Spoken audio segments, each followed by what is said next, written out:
Alrighty, and we are good to go. Oliver, you here? Yeah, There hi. we go. What is up, guys? How's everybody doing? Welcome back to the ICL regular season week 3, day 2. For our first matchup, we're going to have Vendetta going against CCC, and the map is going to be Arms Factory. Going to be pretty interesting to see how these two teams navigate this map, and we'll see how it goes. I'm Should super have all the excited teams to see ready. what team comp they go with. Yeah. Yeah, and everybody welcome Olive. Olive, first time commentator Hello, over here. everyone. Yeah. um, Hope yeah. everybody's having a good day though. How's everyone doing in the chat? Hey R, what's up? How's it going? Hi Mike, hi Doug. Yes, Olive commentating, all of the world. Yes. P5 representation, y'all, absolutely. Yes, P5 swag. I think Yeah. we're all set to start the match. Yeah. Hey Rowan, how's it going? How you been? Yeah, good luck to both sides. Good luck to both sides. Got some pretty strong players in the tournament so far. Every single team has really solid players, so always gonna be some good competition coming up for you guys. Both of the teams seem very strong, and I'm excited to see what plays they have and what they end up going with for all of their choices. It'll be very exciting. Let's see what they do. Hope everyone's excited as I am. Let's see. Looking like we're going to go with the immediate Seer ban to start things off today. So it's going to be interesting to see what hunter they choose. I'm not actually familiar with the opposing hunter for CCC, but I wonder if they do have Dream Witch in their arsenal. If they do end up having Dream Witch, considering that Arms Factory is a very strong map. Okay, it looks like Fafa's going to be going for the Soul Weaver again. Yeah, Fafa first Soul Weaver, first hunter, I'm pretty sure. Right. Yeah, I know. Yeah, Fafa's a fantastic hunter. We saw them pop off. Oh my god. In one of the previous weeks where they were playing on Moonlit, their snipes with Soul Weaver were just immaculate. It was absolutely amazing. I saw those. They were so It was so good. I've never seen such a dominant performance from a Soul Weaver. It was amazing. Yeah, Fafa's Soul Weaver is very cool. And if they go with Soul Weaver again, which it looks like they may be doing, I can't wait to see what amazing snipes they pull off this time. Interesting comp here, going with the Perfumer. Yeah. Perfumer not usually seen as like a very meta choice in terms of other characters to choose that are very strong for first rounds, but I mean against a Soul Weaver I could definitely see why Perfumer could be justified.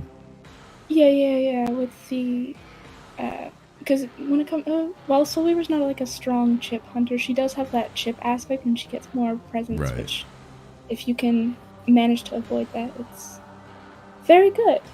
Right. Yeah.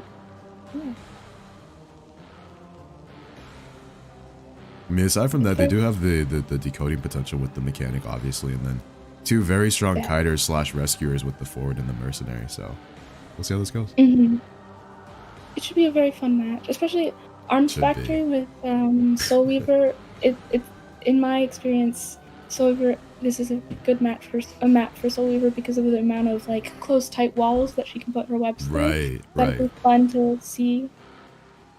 Just the ability to build up speed and close the gap on survivors is definitely going to be very lucrative here. Brandon's so fake. What do you mean? No. If Fafa ends up going with the more camping route, there's lots of nice places to place the webs to make sure that attack recovery, stuns, things like that are minimized. So even though they have the forward, they have that the quick recovery from stuns if Fafa can manage to stay in the webs while camping. Yeah. And also, Olive's voice is just naturally a lot quieter than mine, so that's probably why. I'm so sorry. No, it's okay. It's okay. I'll try to move my mic far away or like turn myself down. I'll try and move mine closer. See if that does anything. Okay, I turned myself down by quite a bit, so hopefully that helps. Okay, you've turned yourself down. I've brought myself closer. Yeah, there we go. Just to sort of even ourselves out a bit. I'll try to keep my face away from it. I'm excited to see the Hunter's web snipes again. Me too. You and me both. Yes! It'll be so exciting. Like I personally don't watch a lot of Soul Weaver gameplay, So seeing that high level of like a caliber of gameplay from a Soul Weaver was just really, really exciting for me because I don't get to see that very often. So it's pretty cool. No, because Soul Weaver's not played often in ICLs, IVLs, like tourneys and things like that, because she's not like considered a high meta hunter. So the fact that we do get to see such like amazing gameplay from Violetta is so cool and so exciting. I like it. It's just really satisfying to watch. Yeah, it is. Plus, it's like a completely different style of playing. It really is, yeah. It's a very unique hunter. Yeah. All right, let me get the score set up for you guys. Got little scores at the bottom, and we're gonna get right into it. Oh, looking like going with a shack gate spawn here. Oh, that was a little interesting. All right, let's see. Looks like the Soul Weaver is going to be heading immediately towards 3 pallet and rotating a bit towards No Man's Land. Over good yeah, good rotation from the survivors here. Let me show you guys the items real quick. Pretty solid rotation by the survivors. The Soul Weaver finding one of the strongest kiters on the team, the Mercenary first. And it looks like they're going to be rotating, and they do see the Perfumer in the distance, so they're going to be heading towards Factory Ruins. Yes, Fafa is the hunter. Very, very strong Soul Weaver. The question is whether Factory is a very strong kiting spot for survivors, and it'll be. I can't wait to see how both sides play it off. Oh, nice perfume! Very well played by the perfume there to negate the damage, but again, just like Olive and I were saying at the beginning, an amazing terror shot! Nice terror shot from the wow! Oh my god! Just like Olive and I were saying at the beginning of the match, and he gets basement as well. At the beginning of the pregame, we were talking about how Arms Factory is a pretty solid map for Soul Weaver, considering all the tight walls and obstacles that allow Soul Weaver to build up a very, very high amount of speed. As you can see, they're putting it on display, getting the terror shock at the window, getting presence, and being able to also put them in basement. This is a very, very good start for this hunter. Seems like the hunter is now pressuring the forward, not fully camping the chair, but it doesn't seem like anybody else is going because basement is a strong, like landmark for Soul Weaver. I like this decision to not just face camp in basement because I feel like the chances of them going for a rescue, especially with such an early down, is quite low. And by pressuring the forward here, you're able to negate some Cypher pressure and some Cypher progress instead of allowing them to just get a free rescue. However, it does look like the Mercenary is going to be going in here for the rescue. Very good job by the Mercenary to avoid the web hit there. Yeah. Fafa trying to go for the no attack recovery hit. Merc has opted, because he won't make it, he has opted not go for the save, which... Still 5 Cyphers remaining. Just an incredible start for this hunter here. Fafa's having wonderful pressure, going for the bot. Next using it to kite. Oh, Fafa expecting the bot to be behind the pallet. Oh, getting that pallet stuck with the bot. Good on the mech. And a good trick by Fafa to try to moonwalk through that pallet, but very, very good awareness by the mechanic to be able to still get the pallets done regardless. Very good. Looks like the forward, pulling Fafa away from the bot. They were able to finish 2 Cyphers, but the Mercenary now starting a brand new Cypher. And it looks like Fafa able to get the web hit on the forward. Very well played. And the blink to damage the forward even further as well. Very good on Fafa's part. One more web hit. Very well played. Very, very well played. That was an incredible mind game. For those of you who are unfamiliar with the ability of the hunters to do this, the reason why the forward vaulted back into the hunter there was because Fafa utilized a strategy that most call moonwalking. By being able to hold your web shot, you can walk backwards behind a wall, which allows the survivor to not see your red light in the direction that you're moving. Most survivors will kite by being able to see the red light around the corner. So by doing that, you remove the red light and catch them by surprise. The terror shock on the Merc. Fantastic timing by Fafa. What an incredible match from Fafa so far. Fafa's having with a strong early game and following it up with gets the hit on the forward as well, despite the fast pallet dropping speed. We're gonna have a double down. There's one Cypher left, however, so it'll be and it seems to be The last cipher seems to be around 50, so that's good for the survivor team. I think Mech has gone to go pressure. Both Mech and Merc are currently at the cipher. You know, considering such a dominant performance by the Soul Weaver, I'm actually quite impressed with the ciphers that the survivors are putting on display here. Yes, they've been managing to do quite a lot with the scenarios that they've been given, and Mech has put bot on the cipher with Merc. Good game sense by Fafa to recognize that the mercenary's down, which gives Fafa the ability to proxy camp extremely far away from Chair, because there is no danger of anyone else going for this rescue. If Fafa can just focus on this mechanic, gets the web shot as well, and gets the hit on the mechanic. Oh, the cipher pop! Ooh. Wow. Very good. Not able to get the rescue on the forward, but they're in a strong position to play for at least dungeon, if not letting the Merc have the ability to kite for dungeon. Definitely looks like they're going to be trying to go for a one-man out here. Fafa missing the web shot. Good job by this mercenary. I think the mercenary has juked 3 web shots this game so far. He is doing an amazing job juking web shots this match. Oh, another juke. A 4th shot. Very good awareness by this mercenary, just refusing to let the Soul Weaver get a hit with the web. It looks like he is heading towards the gate, hoping to try and get. Hoping to try and get there before. And the blink by the Soul Weaver. Very well played to secure the down. And this should be a 3-man. Yeah. Looks like Vendetta will be able to get one survivor out of the gate. Well played on both teams. Very, very well played. Wow. A very dominant performance by the Soul Weaver, and yet, through coordination and teamwork, the survivor team was still able to get those ciphers rushed extremely quickly. So props to them, and a fantastic job on both sides. Both teams did very well. Very unfortunate start for the perfumer here. Only 4% decoding on the cipher, but I mean, look at the mechanic go. 266% decoding. That's just fantastic. Yes, that's the very good thing about the mech with her bot is she's able to carry so much of the cipher rush, and she's such a strong character. Absolutely, just one character as a decoder on the team can just make or break the game. So really, really well played by the mechanic to be able to focus on rushing those ciphers down extremely quickly. We're gonna get a sub for the next match, and we'll see you guys in a bit.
right, everyone, and we are back, getting ready to get into the next half of the match. We have that one idiot hunting for Vendetta going up against the CCC survivors, and we'll see how they do on Arms Factory with the same amount of bans as well. Mm-hmm. Get you guys set up. There we go. Idiot showing he is very eager to get the match started, as are we. So yes, we're definitely in agreement here. Ready up faster. Come on. There we go. Yeah, good luck to both teams.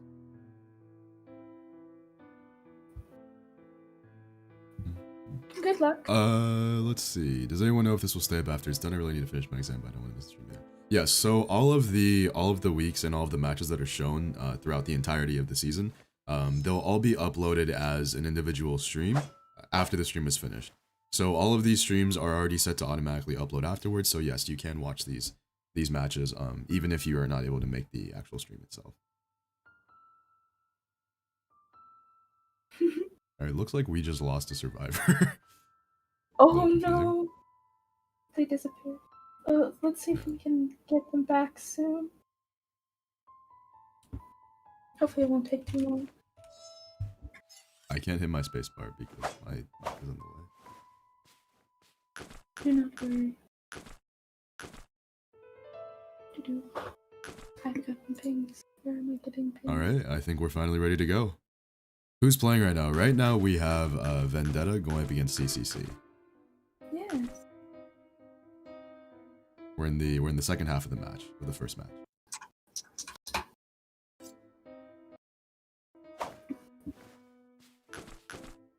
Oh, it seems like we have everyone in. Yes. Very good. I think so. Yeah. There we go. Alrighty, on to the bands. Let's see what idiot chooses today. Doctor. Doctor. Is it going with the Doctor, lawyer, thief, gardener. It's very difficult to choose between those four very meta characters.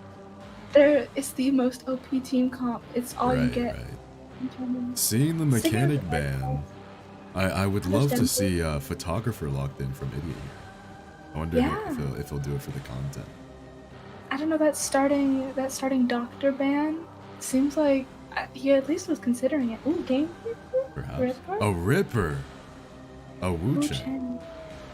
A Oh, photo. Joseph? Oh, and Mata? that is. It feels like he's testing us, getting us excited, confusing us. Looks like he's just playing with us right now. We'll see. Yeah. Percy. You know, at this point, I'd love to see him try to play Hellumber. I think that'd be very funny. It would certainly be very fun. Looks like not only Vendetta, but CCC as well, going for basically an identical comp, aside from the fact that the bans and the character that was chosen are now switched. So beforehand, the Seer was banned, so it was the same comp except Seer was replaced by Mechanic, and now this time for the second half of this match, Mechanic was banned, so now Seer is obviously chosen as the replacement. He's resting on Robbie right now. He may change, but I'd be very excited to see him act play. Axbone Arms Factor is an interesting pick. Not necessarily what I would expect from Idiot, but then again, I do know this kid pretty well, and he can play a whole slew of hunters to a very high ability. So. Forward player and the Seer player. So the forward and the Seer switched, and again, seeing the Perfumer coming out in the early rounds is pretty exciting. It'll be very exciting to see Perfumer more in tournaments, especially with like her new buff that she's getting, where she can the ability to perfume back debuffs. Pretty impressive. Yeah. That's not gonna be fun to go up against. Yeah, no, she will definitely be a pain for many hunters in rank and tournaments. Now, Idiot does have extensive experience with using Robbie. So despite the map pick, I do think that is still a strong choice for him, because it's very in his comfort zone. So he has played quite a bit of Axboy, so I'm really excited to see how he does. I am as well, especially as someone who plays Axboy a lot. I love do you? Seeing... Well, there you go. I do, yeah. he may not have picked your main, but he did pick mine. I'm very jealous. He's taken turns. He played photo the other day for you. That's true. That's true. You do have a good point. Yes. Honestly, I really like playing and seeing Robbie on Arms Factory, especially if you're. Oh, this is a wonderful spawn. Wow, this is probably my favorite photographer spawn on Arms Factory. A survivor spawns directly at Factory, and you can immediately work your way towards the middle of the map, towards 3 pallet. Plus, there's a very easy arc for most spawns have an arc, but this one is very easy to recognize. Oh, nearly hits the forward with that fireball there. And now, with just his single body, he's able to pressure 2 survivors at the same time, considering they both rotated together. Most likely we'll continue to follow the forward. Let's see what. Especially going up against such a strong kiter as a forward, it's going to be very crucial that he's able to hit his fireballs here to deal damage, instead of catching up with his actual body. Going after the forward is a. Good job by the forward to kite towards an area where no survivors are really that close nearby, except for the mercenary. Owl. Wow. Holding the owl out, very nice on the actual part, but changing targets towards the merc. He's doing the hunter. Not the hunter. The wow, what a mind game! Very, very well played by the Axe Boy to mind game at the window there, catching the mercenary off guard and getting a free hit at the beginning of the match. Changing targets again, going up the getting a hit on the rescuer, forcing the survivors to either heal him up or have him not be able to go for that first rescue. Very, very smart on the Axe Boy's part. Great patience by the Axe Boy to bait out the perfume here, making sure to then use his blink immediately afterwards and getting a free hit. Very, very well played. Well, patience is also shown through that, which is very good on his part. And an incredible fireball. Great job by the Axe Boy. The key moment there was the patience being demonstrated by making sure to wait out the perfume and then using the blink to make her very vulnerable in a kiting situation. Fantastic play. Very, very smart play. Very, very smart. Looks like the mercenary was healed and is going to be going in for the rescue here. He has, however, pressured the seer into a different area, but the seer managed to pop his cipher in deep wounds, which is very good for the survivors. Getting that early hit on the merc. Gets a hit on the merc pretty far from share. Will the mercenary be able to save before half? I don't think so. Little bit of a messed up elbow pad there, and we'll see how he does. And then, a nice goal. That was almost managing to set the merc, but now we will have a double down at 4 Wow, great fireball. And again, demonstrating that high-level patience, being able to not panic, take his time, make sure he gets the hit on the perfumer to ensure the double down, considering the merc is already going to go down.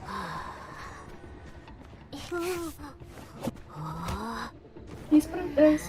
Ford, however, has managed to pop cipher. Oh no, the seer has managed to pop the cipher for the middle cipher, the one that perfumer had overcome before she. I didn't even know you could actually chair from behind it. I didn't even know that was possible, but just learned something. Yes. I'm liking the decision by the Axe Boy to consistently harass ciphers.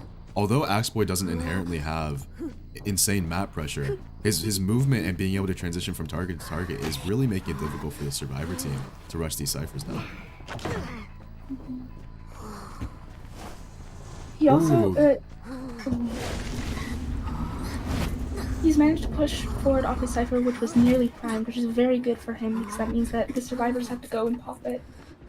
And if Ford continues to kite in this area, it may be harder to do so. But nice soul dodge from the forward.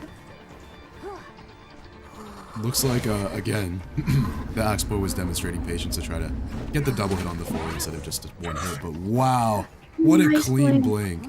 Very, very nice 180 blink to get the forward down here. Doesn't even look like he needed the fireball hit. That, however, was a very nice blink because of the fact that the forward was stuck in an animation of dropping that pallet, so he couldn't do anything to try and dodge that, which is very good on the Axe Boy. So, they've managed to get down. But in the blink of... Wow, very good fireball again on this mercenary. Axeboy just doing a fantastic job keeping this mercenary at bay for the entirety of the game. And now the Seer are forced to go in for the rescue. And no one is going to be decoding any ciphers. However, you blink your eye, and then it's just immediately there's already only one cipher remaining. Like, it looked like there was 3, and now there's only 1. Yeah. And because of the fact that he has all of the survivors in the same area and the Merc down, getting that hit on that Seer, allowing him to go forward. Because of that, he knows that he's not at any risk of someone popping that cipher when he goes to chair or hit people, which is very good for him. Bit of an unfortunate rebound kiting route, I guess you could say, off of that rescue. The forward dropping the pallet in front of him, which trapped him and his teammate on the same side of the pallet. Obviously, 2 survivors are not going to be able to vault the same pallet in time before the Axeboy can get a hit on one of them. So the Axeboy has to be very, very happy with that interaction, considering that no one is really able to decode a cipher. One person has to rescue, and a person can't rescue and decode at the same exact time, so it's going to be really difficult for this forward to try to punch up here. The Axeboy has opted to chair the Merc, which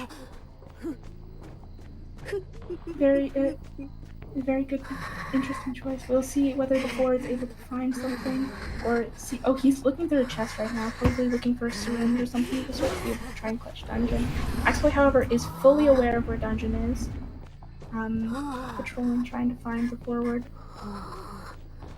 He should get tinnitus fairly soon if he continues to walk in this direction. And there we go, we get the tinnitus. And now the Axeboy has visual confirmation of the forward's location. The forward has picked up a elbow pad from the chest, which will aid him in being able to get to the dungeon. All he needs to do is wait up the Merc's chair. Nice elbow pad. Oh, it looks like the Axeboy opting to switch to Patroller. I do actually like this play, considering that, wow, and a great job to make sure that the Patroller latches onto the forward. But a pretty good play considering that the Mercenary is going to be dying fairly slow on chair, and this just gives him all the time he needs to be able to get this forward down and guarantee the format. Very, very well played by the Axeboy here, and GG's to both sides. He demonstrated a lot of patience during the match, lots of well thought out plans. Very, very fun to see, very exciting. I liked it a lot. Extremely well played by the Axeboy. I mean, just showing how high level discipline and patience can pull out wins like this. Very, very clean 4-man, never lost control of the match. But GG's to both sides, very good effort on the side of CCC to get those Cypher Rush down. Again, we're seeing 2 very dominant Hunter performances, and yet both Survivor teams are still clinging on and getting those Cyphers rushed down as fast as possible. So very, very good job on both sides, and we're going to get set up for the next match. So we'll see you guys in a bit. See ya.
Alrighty, and it looks like we are good to go with the next match.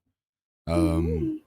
Vendetta taking the first round point in this matchup, and let's see what maps they have chosen. Looks like it's going to be Lakeside Village, and we have Vendetta on the Survivor side and CCC again on the Hunter side. Looks like they're going to obviously be banning the Soul Weaver here. Very good choice from the Survivor team considering the strength of this Hunter and Soul Weaver. So it's going to be interesting to see what else does Fafa have in their toolkit. Yeah, I'm very excited to see what they decide to pull out, whether they go with another non-meta or a meta hunter. Very excited. Also, good luck to both teams once again. Oh, hi Lumber. Yeah, Lumber, Geisha. I think they're probably just trolling us by switching through Hunters, but I mean, considering that they play Soul Weaver, you never know what they could really pull out of their arsenal. You never know. Pretty solid bans though. I mean, just starting off right off the bat with a Mechanic and Seer ban is very justified. I mean, both of them are very, very meta characters that can be game changing. And it looks like that Vendetta is going to be answering back by choosing their own meta hunters. Or I'm sorry, not hunters, survivors. With the Forward, the Mercenary, and the Priestess, all three very strong characters on Lakeside here. Oh, and actually, looks like the Priestess and the third survivor, whose name I have no idea what it means. Looks like they switched roles here, so they're actually going to be taking Priestess, and Lolly is going to be taking Explorer. Explorer is a very wonderful decoder whenever my Cox is banned. He's able to do. He has the advantages of being able to finish ciphers that are in like dangerous areas with quick like pops. For example, if someone's kiting in an area, and he knows that it's far enough to like get pop at the page, he can sneak in, pop it, leave. Means that kiter is continuing to be able to kite in that area. Right. He does, however, have that downside of during the game. Instead of decoding, he does have to go find a page, but he's still very strong. Also, very hard find for the hunter. Exactly. It is very difficult for a hunter to try and chase the Explorer, which means the hunter's left with a very hard to chase team. You do not want to be finding the Forward or the Merc first, and Priestess is a very strong kite on areas like Big Boat and Little Boat. So it's very interesting to see how this will go. I mean, the hunter will find first. Right. I mean, it's just a smart decision by the Survivor team to replace that Mechanic ban with a backup like the Explorer. Usually, you'll see a lot of very meta comps where you run 3 Rescuers or 3 very strong kiters and a Mechanic. But the issue with Mechanic is that it's very, very easy to find her, especially if you're a hunter that runs Quenching. So by being able to swap it out with Explorer, I mean, that's going to be very, very difficult for any hunter to locate, considering that he can shrink down, and then it's basically just impossible to see where the heck he goes. Especially on Lakeside, it's a very dark map. Right, a very large map too, so there's just a lot more opportunity for hiding places. Looks like the Geisha is going to be spawning at Cornfield here, and rotating directly towards the Explorer, however. Do they see the Explorer? I don't think they got vision of the Explorer, which is very unfortunate. Very unfortunate, as well as now the Explorer will most likely be hiding to try and avoid getting found, which very hard. Now, if wastes a lot of their time. based on this Geisha's game sense, they should know that the Explorer is here, and they do end up finding the Explorer. Very, very well played. To the viewers who are watching, the reason why the Geisha knew that the Explorer was here was because number one, they knew a survivor. Wow, what an immediate down! And Explorer has not been able to get a page. Very good on the Hunter for being. Wow. Great start by this Geisha. But like I was saying, there was a crow flying in the air near this location, which indicates that a survivor is definitely in the area. That's just a guarantee. And then the fact that there was no obvious survivor in the area indicates that, yes, this is the Explorer. You just have to look around and find him. So very, very well played by the Geisha to continue to try and find that Explorer. Gets the first hit, gets the down, and gets the chair. It seems like the Geisha is where the most likely the survivors are going to try. The Geisha actually took a little tumble there. It happens. You know, it those ramps are so hard to get up. I've done that before plenty of times. Same here. Good awareness by the Geisha to, again, proxy camp very, very far from chair. In a lot of these matches, we've seen very early downs happen, and usually when that occurs, the survivor team tries to play from more of a conservative position, where they tend to focus on the Cypher Rush over actually rescuing that survivor. So good job by the Geisha to recognize that and instead choose the proxy camp. Wow. Oh, nice elbow pad from the Merc. Very good elbow pad. Oh, even better considering the Geisha walked through that pallet, so you would have had the elbow pad there or else you would have gotten hit. Mm-hmm.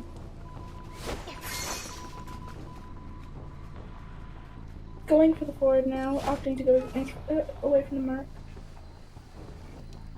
Merc has started not a new cipher, he is working on his old cipher at Big Rock, which is very good for them, allowing to get the more ciphers done.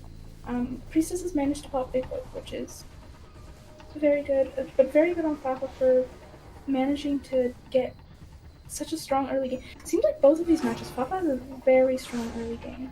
Very true. Wow, teleporting into the pallet stun. Very well played by the Priestess there. I'm kind of shocked at, like, how did Fafa teleport into a pallet? Like, how does that even work? Like, that's not even... I didn't even think that was possible to do, so I'm... And again, another pallet stun by the Priestess. Just a very unlucky interaction back-to-back.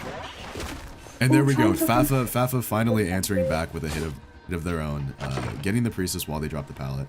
And now we're going to look at a chasing situation while the Mercenary and the Forward are going to be decoding ciphers. Getting that, once again, quick down on the Priestess. Very good on Fafa. Again, Fafa just showing very good discipline and game sense, choosing to instead prioritize a Priestess over a Mercenary and Forward, both characters that have decoding debuffs, meanwhile the Priestess is able to decode normally. So again, just very, very good awareness to be able to choose which survivor Fafa wants to target. Also, I have checked chat. It seems like chat is implying that the reason she was in the portal is because of a nice portal placement from the Priestess. Maybe a portal from the Cipher to the pallet. Which is very good on the Priestess. That's pretty amazing. I really like that play. That save before that was a very good rescue from the Merc. Right, great rescue by the Merc to be able to get that rescue. Ooh, and Priestess maybe lagging slightly? I'm really not sure. A disappointment. For the survivors, lag is always something that's painful. For every side. I think the Priestess may have lagged a bit there, which enabled the Geisha to get another quick down, but unfortunately, since 60 seconds have passed in the match, it'll be unable to restart the deduction. So, just gotta run with it. Yeah. Wow. Nice football from the forward. Great usage of a previous butterfly to pressure this forward immediately off the Cypher, and force him to use a lot of football as well.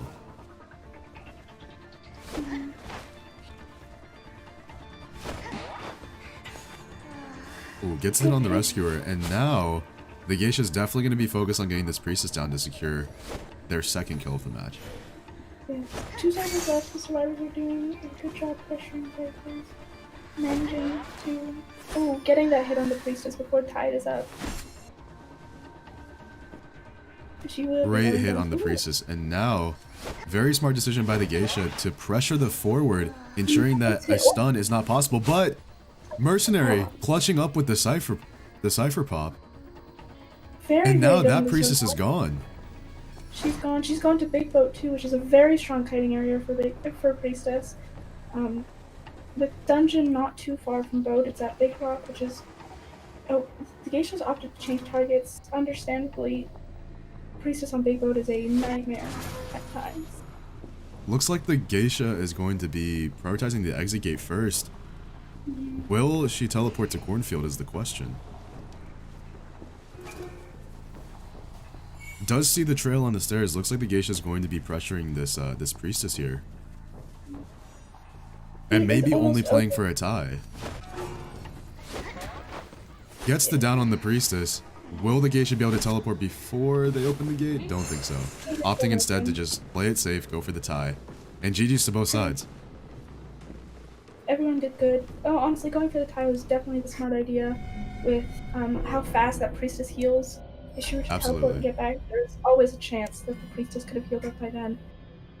Very good play on both sides. But also, I mean, again, we're seeing this every single game. Very solid, dominant performance from the Hunter. Really solid early game. The main decoder going down in 14 seconds with 0 decoding progress. And yet still, even with people on the team that have decoding debuffs, they're still able to rush these ciphers down extremely quickly. This just shows like the power of having 4-man communication and being able to work together as a team to accomplish the goal rather than just focusing on the individuals that allow you decoding progress. So it's just very, very impressive on both sides. And for Vendetta to be able to come back from such a harrowing early game is extremely impressive. Especially because of the fact that the survivors, with their communication, were able to kite away from ciphers and eliminate the pressure that Fafa had on all of the ones that were getting worked on. It is very good plays on their side, very intelligent. Both sides played wonderfully. It was very exciting. It's also just a very good play by the forward to also continue to harass, even though he was vulnerable to being down, considering he was at half health. By deciding to harass, there were only 2 options that could have happened. Either he was going to have the opportunity to harass successfully, or the geisha would have to waste time, not pick up the priestess, and go and get him down. And I assume that the survivor team was smart enough to know this cipher is almost going to be primed. So if you're able to harass just buy a little bit of time, that allowed for them to get that very, very clutch cipher pop at the end, which turned this from a winning situation for the geisha into a tie. So GG's to both sides. Very, very well played. Very exciting game, and we will see you guys in a bit.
Alright, ladies and gentlemen, and we are back.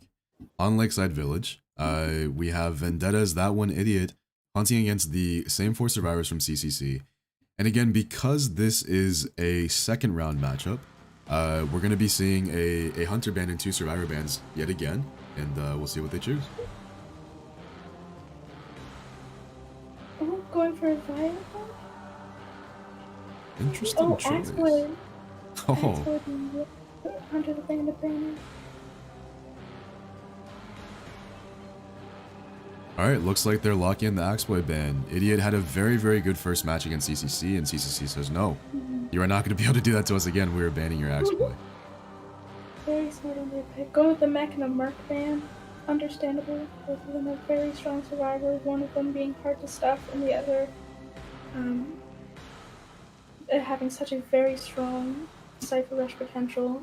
Very good choices on both sides for bans. We did not just start. We've already played a handful of matches, but if you want to watch all of these if you want to catch up on those matches afterwards, then this will be uploaded to the channel following the stream. So don't forget to subscribe to the channel, y'all, if you haven't already. Stay tuned for all of the future matchups that are coming. Every single week, there's really exciting games that are being played every weekend, so be sure to tune in. Breaking Wheel? Is Breaking Wheel allowed? Breaking Wheel is not allowed. Breaking Wheel is only going to be allowed during the playoffs portion of the season. But yeah, not allowed yet. Yes, I got confused. So he's definitely playing for emotion. Did mention pre-match thinking of going on, so let's see whether he goes with that pick. It seems like he may. Idiot playing Disciple? Question mark? Very exciting. Very interesting. Especially with her coming up in the meta more recently. Also, pretty interesting on the Survivor side, maybe opting for a double decoder comp. Most commonly, you'll usually see 1 decoder as being deemed enough, as well as 3 rescuer, or 2 rescuer, a support, and a decoder. Going a little bit off the beaten path here by choosing the double decoder comp, which is pretty exciting. This is a very strong forcing for a tire 1-man comp because of the fact that there's sheer Cypher Rush if one of the decoders gets found first. Having the other to back them up, as well as the fact that with this team comp, we'll see whether, because most likely forward will be carrying tide, but however, if they decide to opt for a simply don't rescue strategy, and just continue pushing those ciphers, it is very, if you keep up that consistent Cypher Rush, it is very, it is a lot easier for these survivors to push for the tie, which they do need. They do need that tie in order to even out, keep a more like close distance to points with the other team. The one issue here, though, is that while this team comp is very justified, by Idiot selecting Anne here, which is definitely a surprise to me, considering I know what hunters he plays, and Anne is not one of the most frequent ones that he uses, so I'm excited to see that happen, is the fact that Anne can counter a forward's harassing very, very hard. It's basically impossible for a forward to harass an Anne that knows how to use their cats properly, so it's going to be very difficult for forward to be used as a harasser here. We'll see. Might see some on-chair stuns perhaps, which would make it a lot easier for them to get stuns off. But we'll see. I'm interested to see how the forward navigates going up against such a difficult counter to face. A good thing also with the Explorer versus Anne combination, while Explorer is very hard to find because of the big radius of Anne's cats, she's able to, if aimed correctly, she's able to try to narrow down where the Explorer has, and in lucky cases get that cat onto the Explorer. So we'll see whether if she finds the Explorer first. That would be very interesting. Oh, White Truffle! I love this skin. Ooh, an immediate cat from Idiot here. Using it to just make up a little bit of distance. Very well played. It's nice. It's nice to see. I always love seeing ants do that. It's just a nice, smart play. Ooh, looks like. Yeah, you can go ahead. No, you go first with your I was gonna say that it looks like the disciple's getting a pretty fair rotation here at the beginning of the game. Seer and Explorer both in the same area, allowing the Ant to pressure 2 survivors at one time. Ooh, good owl from the Seer here though to negate that damage. Oh, gets stuck on the crates in the middle. Oh, very narrowly misses the terror shock. Wow. Very good. Oh, we can see that the Iron is going with a teleport build, which is very, very understandable with this type of map. And right, just a really large map.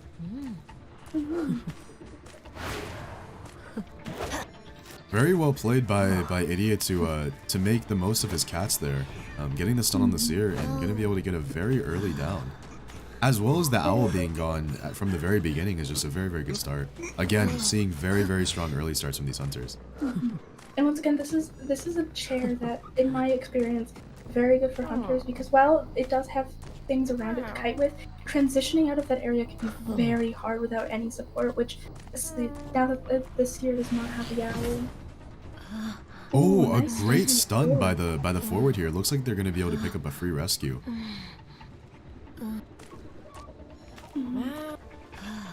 However, like you were saying before, oh, misses the stun. And the Seer has been catted as well. Ooh, Ford once again missing another stun due to Anne's jump, and Seer getting that. Great timing by the Disciple to jump just at the right time to avoid that stun from the forward and get that hit on the Seer. Ooh, running out of football. Looks like the football ran out right in front of the chair. That is so unfortunate. Very unfortunate for the survivors. This could be game changing for the Disciple here. Looks like the Explorer is going to be trying to go in for the rescue here. It looks like the Ant is going to be setting up the cats, ready to bring them back at a moment's notice with the little totem. Gets the hit on the Explorer, and a fantastic play to get the stun as well. Oh, Explorer managing to get off that rescue. Interesting decision to pick up the forward there. I would have expected him to just stop the Explorer, but opts to get a little bit more. This is the last remaining scenario. Wow, the owl all the Seers. I mean, the Seer's dead anyway, so I guess might as well, right? So may as well use it. Very good on the Ant for getting those 3 downs. However, there is 2 survivors left. Survivors have been doing a good job at keeping up that cycle pressure. Also, I'm pretty sure that the reason why the hunter decided to pick up that forward in that moment was because of the fact that predicting that the forward may be close to healed and afraid of getting that hit on the Explorer and the forward healing up and getting that rescue. I was thinking about that too, but I mean, it's just a difference in choices, I guess. I can't criticize whatsoever. Yes.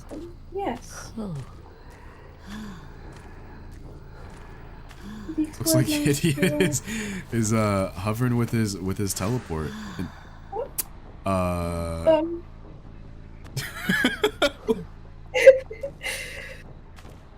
looks like Idiot with a little bit of a misclick or a mistap, I should say, with the teleport there.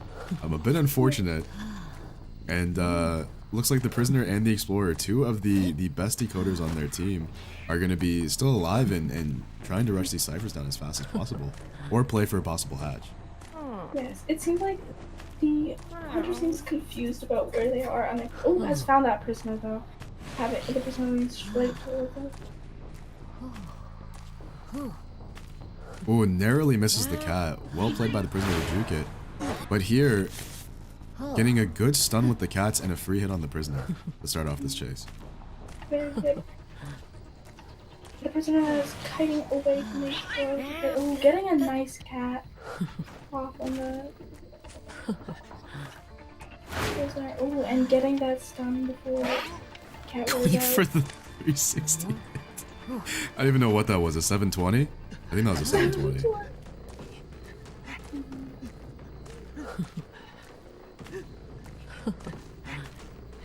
Looks like Idiot's going to be able to chair the Prisoner a little bit more towards the center of the map. and actually going towards the Explorer a bit, but doesn't look like he knows where the Explorer is. Again, Explorer definitely the hardest decoder possible to locate on a map, such as this. I mean, so many little grass around, obstacles around for the Explorer to hide behind, and obviously with a larger map, there's more opportunities for hiding locations to be present, so very, very difficult for him to kind of find this character. It seems at the moment that the Explorer is hiding near dungeon, which is very good for the survivors, but it doesn't seem like Idiot's trying to pressure the dungeon at all. Trying to make sure that he doesn't get... Oh, the crow! Now, with full awareness of where the Explorer is, the crow's unfortunately revealing the Explorer's location. Nice cat dodge, however. Wow, very well played to dodge all of those cats.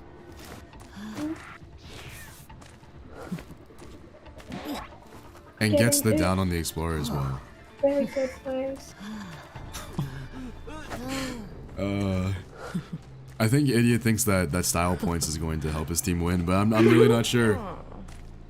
Does a 360? I don't know. Maybe he'll get an extra point for it. I'm not sure. Should we give him an extra point? I don't know. I don't know. I don't know. I don't think it had enough flair to be given. You don't think so?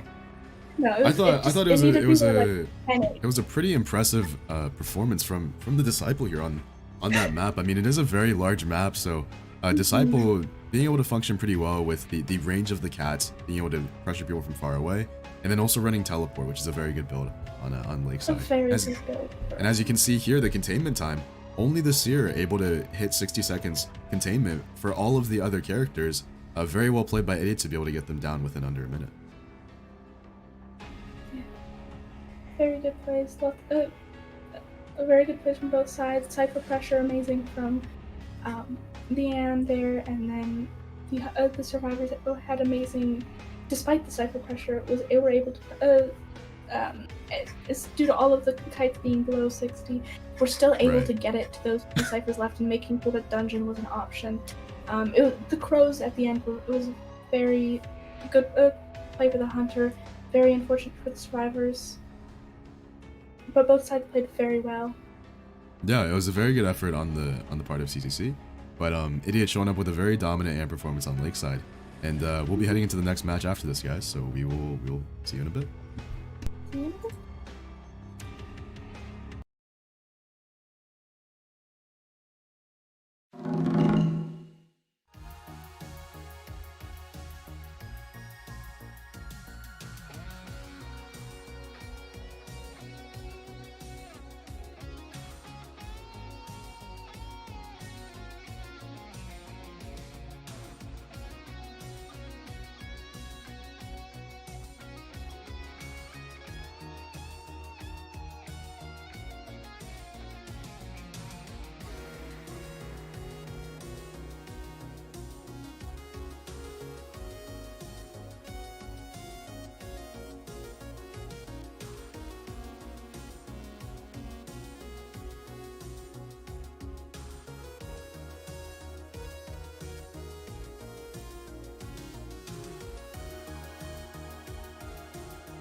All right, everybody, and we are back.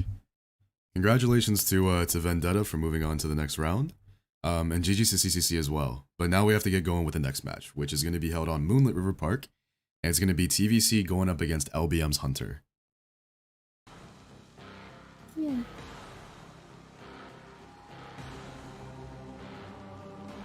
Yeah, also, I know I'm just supposed to be here to commentate, make the stream graphics, do whatever, but I've asked very nicely for people in chat to settle down and relax. I don't appreciate mean things being said about Olive at all, or myself. I really don't care. You guys are just viewers. Everyone here has a responsibility to just play games and have fun. That's all we're trying to do here. You guys harassing us in chat or harassing other people and criticizing others and being judgmental is just not the move. So I'm asking very, very nicely for you guys to stop and to try to mature a little bit. Like, we're just here to play a fun game and commentate and have fun. I just want to say that because it's not respectful whatsoever, and I don't deserve it, and Olive definitely doesn't. So let's please be respectful.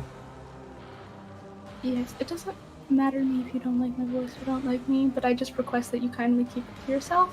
Yeah, if you don't like it, if you don't like it, you can just keep quiet and not watch the matches. You don't actually have to talk. You can just leave. So you don't actually have to say anything to prove your point. Just if you don't like us, or you don't like the committee, or you don't like the tournament, just leave. We don't need you here. That's totally fine. Anyways, so Moonlit River Park, we have LBM's Hunter going up against the TVC Survivors. Looks like, again, with the Mercenary ban, it feels like if you just ban one character, another character is always ready to just pop up and take its place. So, although Mercenary is a very, very strong meta character, there's 4 extremely meta survivors that are able to be chosen because, you know, Mechanic wasn't banned, Seer wasn't banned, Priestess or Forward wasn't banned, so you ban one survivor and there's always more to take its place. Yeah. Honestly though, on this map, a Merc or a Priestess pick is very good. Merc able to get across the map at a very fast rate, make sure that he can get there before half, and then Priestess has the added potential of being able to get set up those support portals, which is very needed, especially if you need to transition from one side of the map to the other. She can be used very, especially if you have like a weaker kiter. By her setting up those support portals, it can make sure that you're able to not give the Hunter Cypher control later game by allowing a survivor to transition to the other side, so that you can finish Cyphers on the opposite side of the map, so that you don't end up with the 3 Cyphers on the same side and allowing that Hunter to easily traverse between them.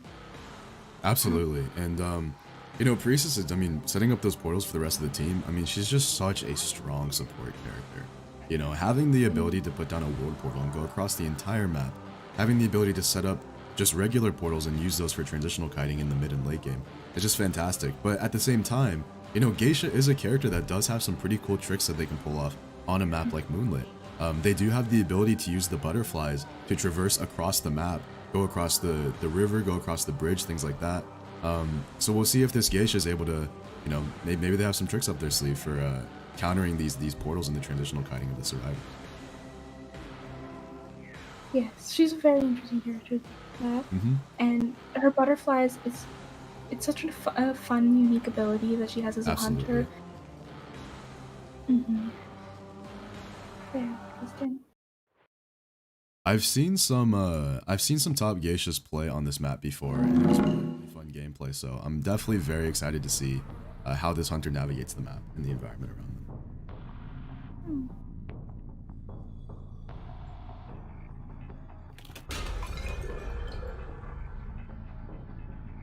Ooh, looks like we got a second story spawn. There is going to be a survivor directly across the bridge to their left. And that looks like that's where they're going to go. However, pretty lucky spawn for the survivors here. Finding the forward is going to be the person that is closest to the hunter. Oh, but unfortunately the Geisha's going straight towards the mech. The mech spot is hidden in a locker. Well played by the mechanic to hide the bot in the locker. Definitely makes it pretty difficult for the Geisha to find right off the bat. finding Looks like that the forward. geisha is gonna be heading immediately for this forward. Opts not to use the butterfly and instead closes the gap. Ooh. Wow, very, very close. Nearly getting the hit on the forward. Ooh, teleport. And teleports away immediately. Wow. Oh, nice. Going through that Ooh. pallet. And the princess was not expecting that, trying to get that pallet stun, but missing it. Very good on the geisha. Very, very good discipline to be able to walk through that pallet, recognizing that a pallet stun would not be possible.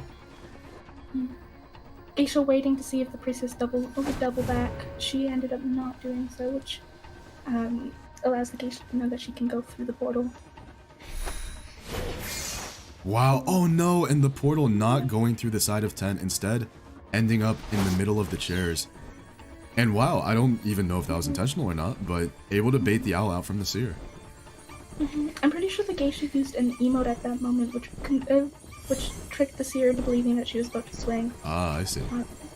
Yes. Waiting out that owl, very wow, good. Very good play by this geisha to immediately teleport to that butterfly, negating all chances of a mind game and just going straight for the survivor immediately. Very, very good decision.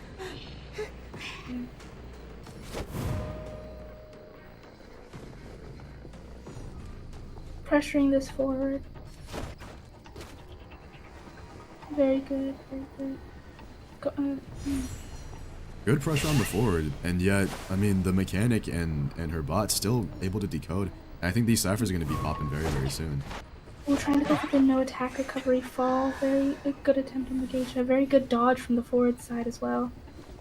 Yeah, great job by the forward to make sure to avoid that no attack recovery hit. But it looks like the priestess is going to be able to get quite far.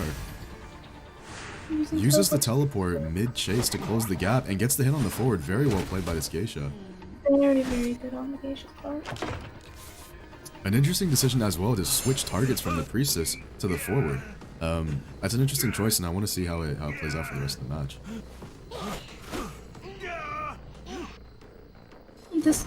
This chair is certainly a difficult one for survivors to rescue from. Oh, does the geisha see them? Going around. It seems she does not.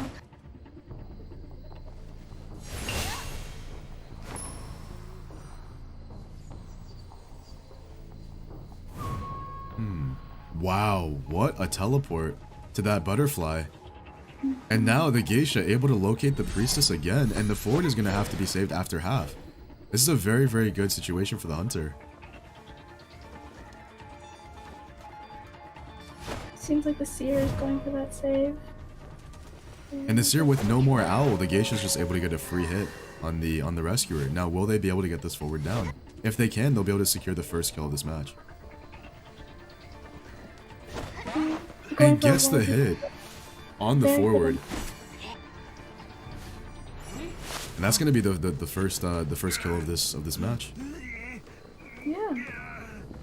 Very good on Hunter for getting that down. If someone down that's 3 ciphers is like out of the game at 3 ciphers is very good for. Ooh, that was a nice butterfly.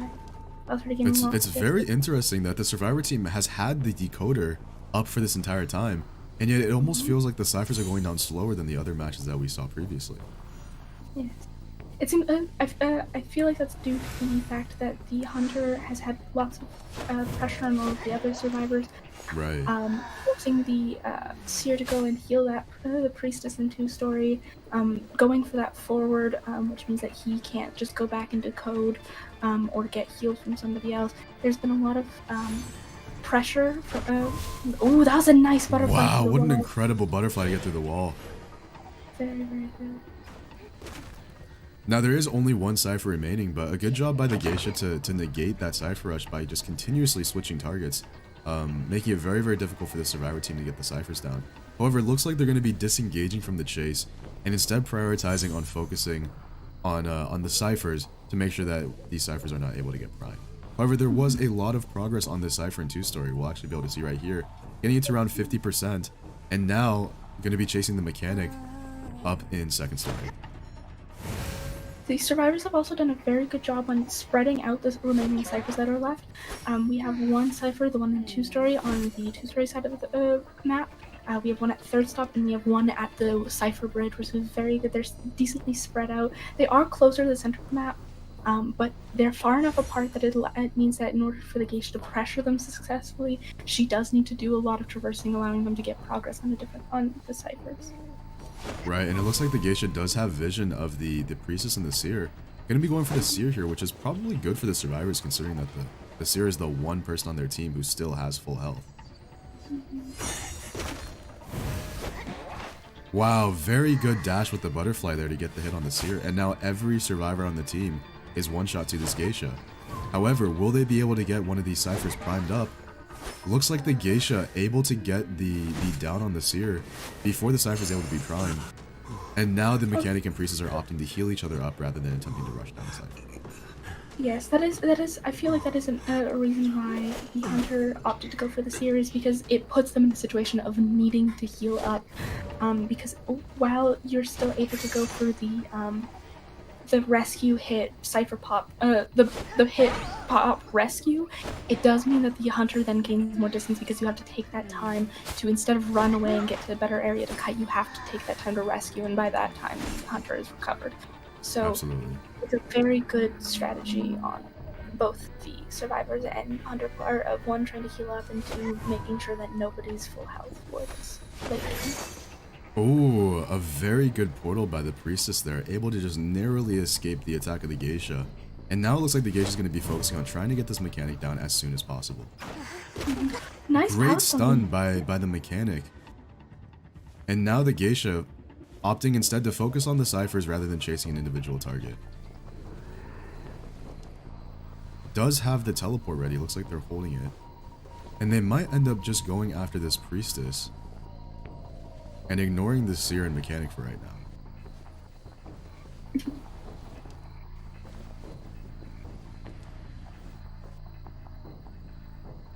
Priestess is doing a very good job at leading her away from all ciphers. Wow, what an incredible dash with the butterfly though. Very nice on the geisha. Not just dashing to the stairs, but instead dashing all the way up on top of first stop, which allows for a quick down on the priestess and immediately teleports away, stopping the cipher progress and getting the seer back on a chair. Very, very well played by the geisha, and this could go from a tie situation into something of a win for this hunter. Yes. But the mech is now, it seems like the mech is pressuring the working bridge, not the working bridge, the cipher bridge, which is very close. And Priestess is healed up. We'll see what they do with it, whether they go for that rescue, as Geisha goes to pressure Priestess.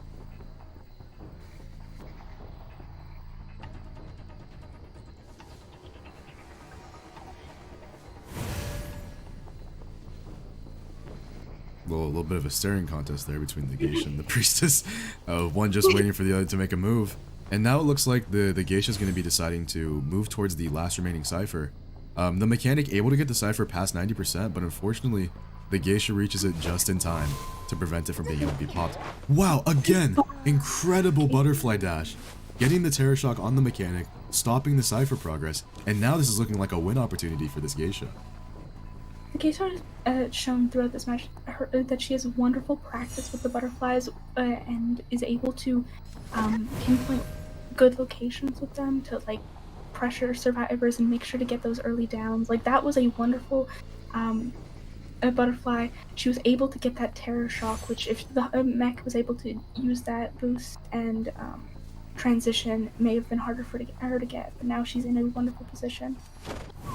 There was a crow flying near the edge of the map where the priestess was hiding, but I don't think the geisha was able to see that. However, this now becomes a very, very difficult situation for the survivors.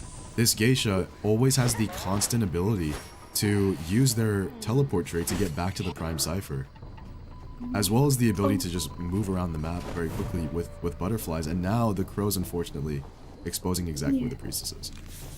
And the priestess is now the only one who is able to get up. The mech cannot self-heal anymore. Very good. Wow, and a very good down on the priestess. And that's going to be a GG. Very well played by this geisha to turn something that looked like a pretty obvious tie into a 4-person elimination. Very, very well played by LBM here. Yeah, very good plays. Wow, that priestess had that priestess had a day. Oh, That priestess had a day. She certainly was kiting. Mech out here healing master. Wow. And look at the decoding progress of the Seer as well. I mean, you do definitely expect some pretty high decoding progress from the mechanic, obviously considering they're the main decoder. But the Seer also matching the decoding progress of the mechanic and getting a lot of those ciphers done for TVC. TVC very, very nearly had a situation where they could have pulled off a tie against a very, very strong hunter. That apparently Eli's telling us that they are the #1 geisha from mainland China that has now come over to NAEU server. So honestly, a very, very good effort by TVC, nearly getting that cipher crown at the very end to maybe clutch up a dungeon or something of the sort. Very, very good from both sides. Both sides played wonderfully. It was very fun watching them play in this match. I'm very excited because today we've had a lot of non-meta hunters going. We haven't seen a Druid or a Bonbon yet, and we also haven't seen Bloody Queen, which is a lot of the top picks for meta. It's very exciting seeing these non-meta characters get played and utilized. And yes, that's a really good point that I didn't even think about. Is like we're seeing so many off-meta picks today from the hunter side. And it makes for really exciting content and gameplay because you don't necessarily see these hunters used in tournament. So it's just exciting to see like something fresh, something new, a new take on things. And we're gonna set up for the next match, guys, and we'll talk to you in a bit.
Alright, y'all, and we are ready to hop into the next match.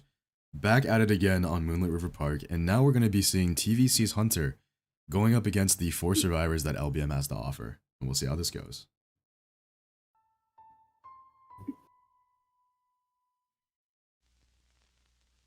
Here we are, getting into the banning screen. And let's see what TVC Azrael decides to ban on the survivor side.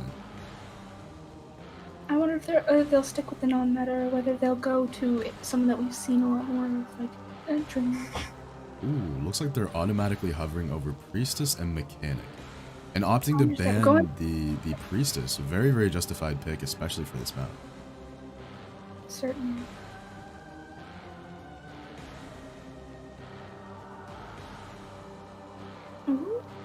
Ooh, and just like you were talking about, we haven't seen a Bonbon yet. We haven't seen a Bloody Queen. Very common choices, and both of those hunters were just hovered over by this hunter. Astro, yes. Go Geisha. Are we gonna see another Geisha now? Oh, exciting. Back-to-back Geisha. Geisha v Geisha. Battle of the Geishas.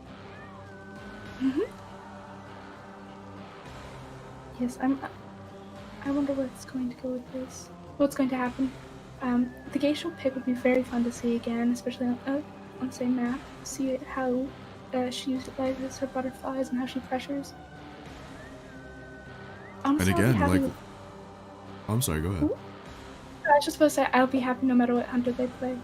You think so? Oh, Sculptor too. You mentioned Sculptor as well that we haven't seen yet. Yeah. You're predicting everything. You're it's like a prophecy.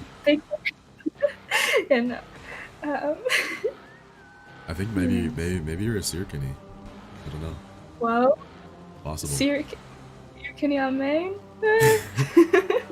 And here, I mean, again, we see like I said before, there's always a replacement for whoever ban occurs in the first round. We're seeing the exact same comp, except now the Priestess being banned is being switched for the Mercenary, which was previously banned by the opposite hunter. So should see a pretty similar gameplay. It seems like this hunter, other than like the Geisha hover, has been hovering over pretty meta hunters, so we may be getting to see one of those, which I'm very excited for. Right, it looks like they were hovering over, what was it, a Bonbon, Bloody Queen, and Sculptor?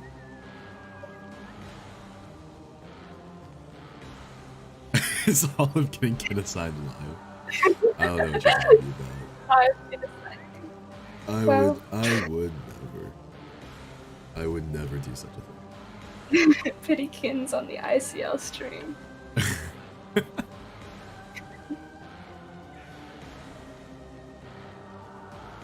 You know, I wish I could refer to the survivors by name, but yeah, I don't. I do not. Someone in chat wants to say some names that we can pronounce. That don't give us random names. Please give us like actual names. I mean, I know one of them's Liz. Liz is great. Yeah. Yes, I do not know which one is Liz. But I don't know who's who. Liz, Belando, HETs, and then something in Chinese. No clue, man. No clue at all. No. Yeah, it looks like we're getting that Bonbon. Very excited. Interesting to see the chain bombs. I love watching like Bonbons like use their chain bombs efficiently, especially when like they use them like last second and you don't expect it. It's very fun to watch.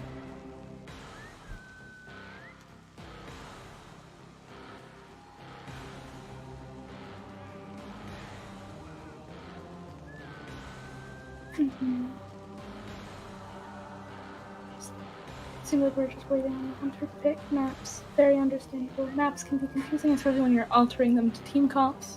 Mm-hmm.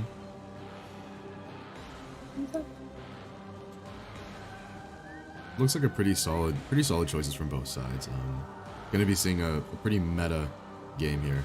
I am excited. Maybe if we go on to some further rounds, we might be able to see a Bloody Queen, a Sculptor. You know, who knows? Yes. I'd be yes.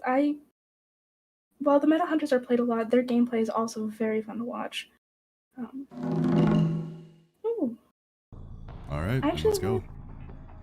Bonbon skin.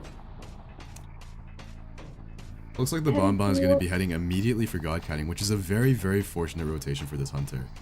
If the Bonbon is able to locate the mechanic first, that'd be very, very lucrative opportunity for them to take advantage of. It seems like the mech has gotten out of the area, but he still is getting damage from the bot, which...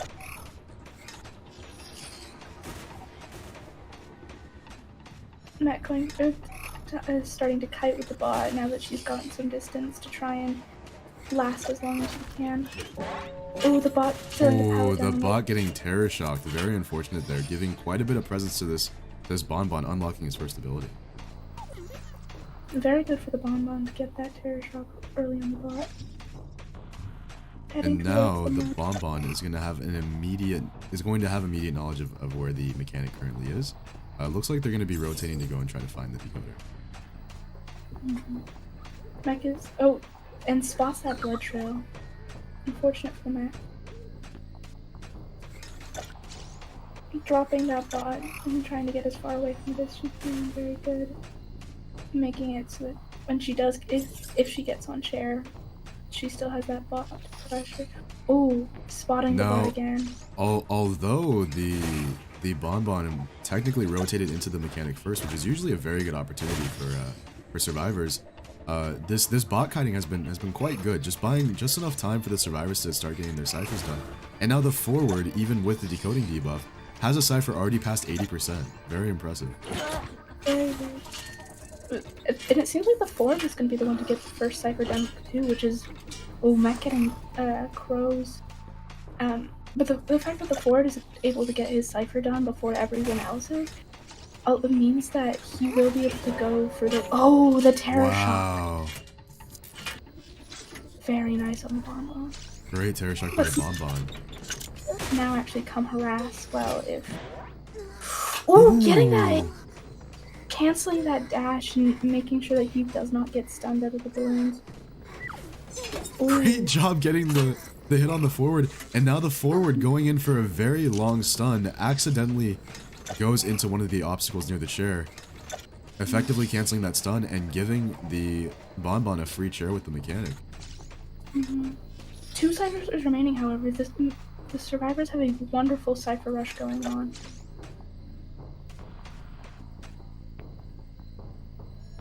Looks like the mercenary is going to be harassing this rescue as much as possible. Good job baiting out the time bomb by the mercenary, and now we'll see, is he going to attempt to get this rescue after half?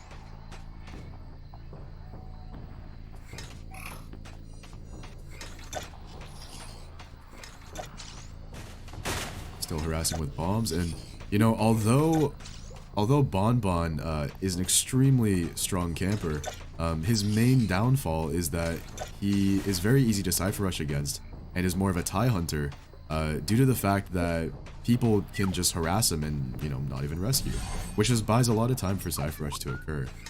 However, there are still 2 ciphers remaining, and now it looks like the Bonbon is going to be focusing on chasing the seer.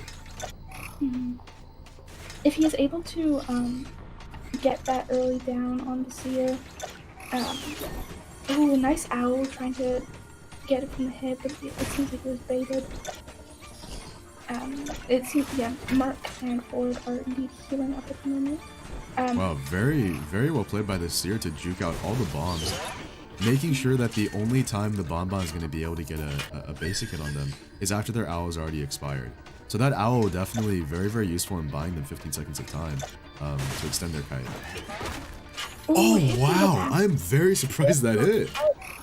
That timing must have been just in a split second. Like, that was very close to not landing. But very well played by the Bonbon to get the out there. Nice bomb on the Bonbon.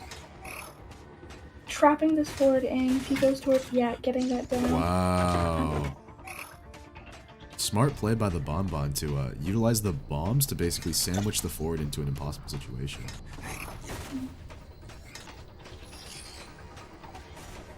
This is both a good and this is a tricky situation for both sides, because while they have nice down, Seer now does not chance to get up.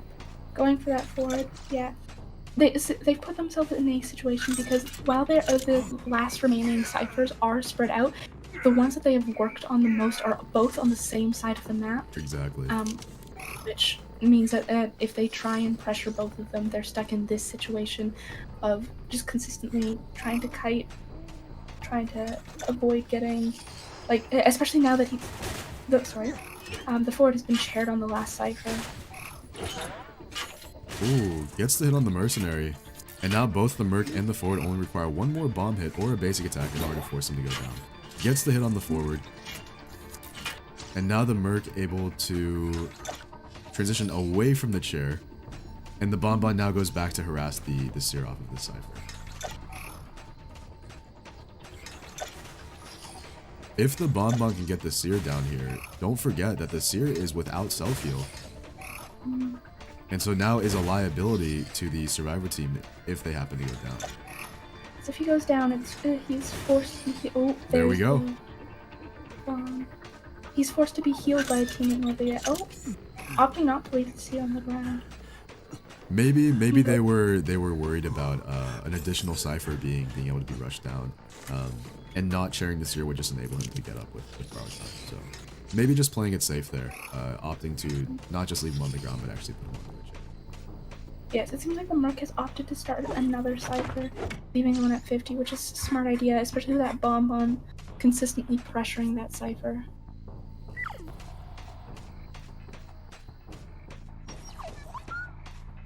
Very, very good. That forward is staying nearby enough to make sure that the bonbon stays near the chair, because if he goes too far, he'll get tinnitus from that forward, and he does not want to risk that save, giving away the free save. Merc has gotten his cipher to half, but the bonbon has spotted the forward.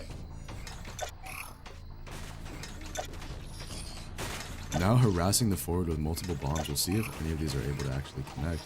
And also good for the bonbon is that now he knows exactly where Hatch is. Ooh, narrowly avoids that bomb. Oh, teleporting to the last. Teleporting onto the mercenary. Elbow padding ways to not give that chip. Very smart.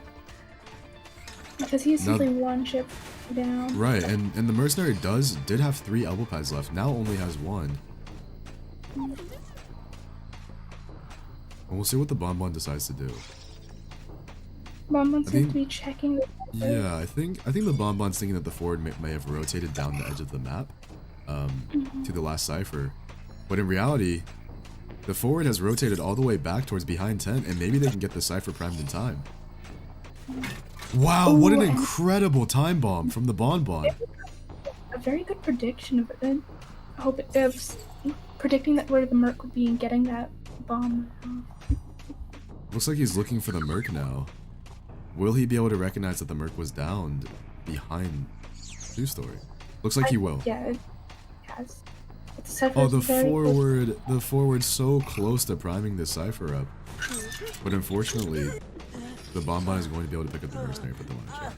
Forward opting to simply pop the cipher, considering it'll give them borrowed time and give him a little bit of health back. And this bonbon without detention, we'll see if he's able to stop the forward and get him down before hatch is able to be opened. This is a good situation for the bonbon because he knows where the hatch is, and Merc has the entirety of the chair time.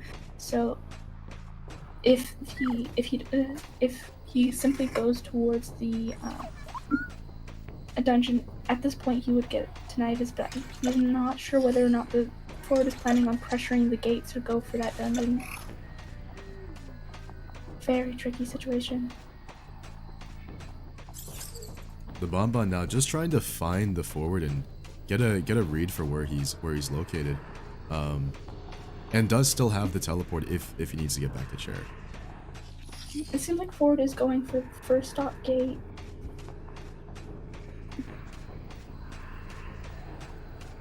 Oh, touching it and rotating back to dungeon.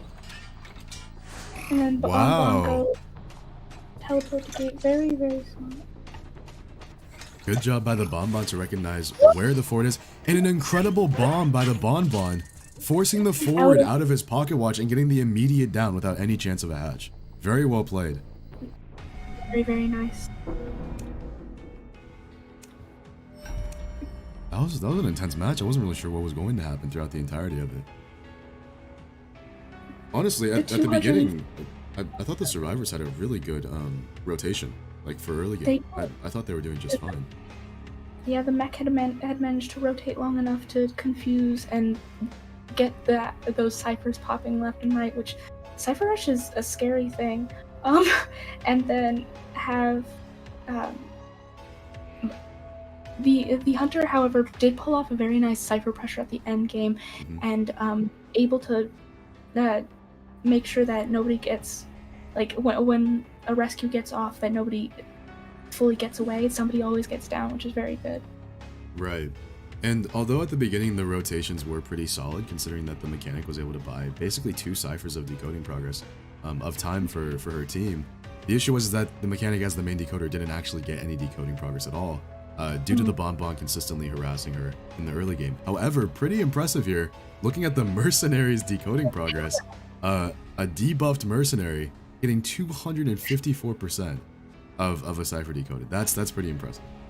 They do say that Merc's the best decoder in the game. I think that is definitely true. I think that's just big fact. Why else would he have 250 decoding? I don't know. I think he's just OP. OP. Alright, we will see you guys in a bit, and we're gonna get prepped for the next match. See you in a bit.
Alright, y'all. And we are back. Looks like we're going to be going on Arms Factory this time. And now there's going to be 1 Hunter band and 2 Survivor bands for each of these teams to work with. Looks like we got TVC Survivors going up first against LBM's Hunter. So, see how this goes.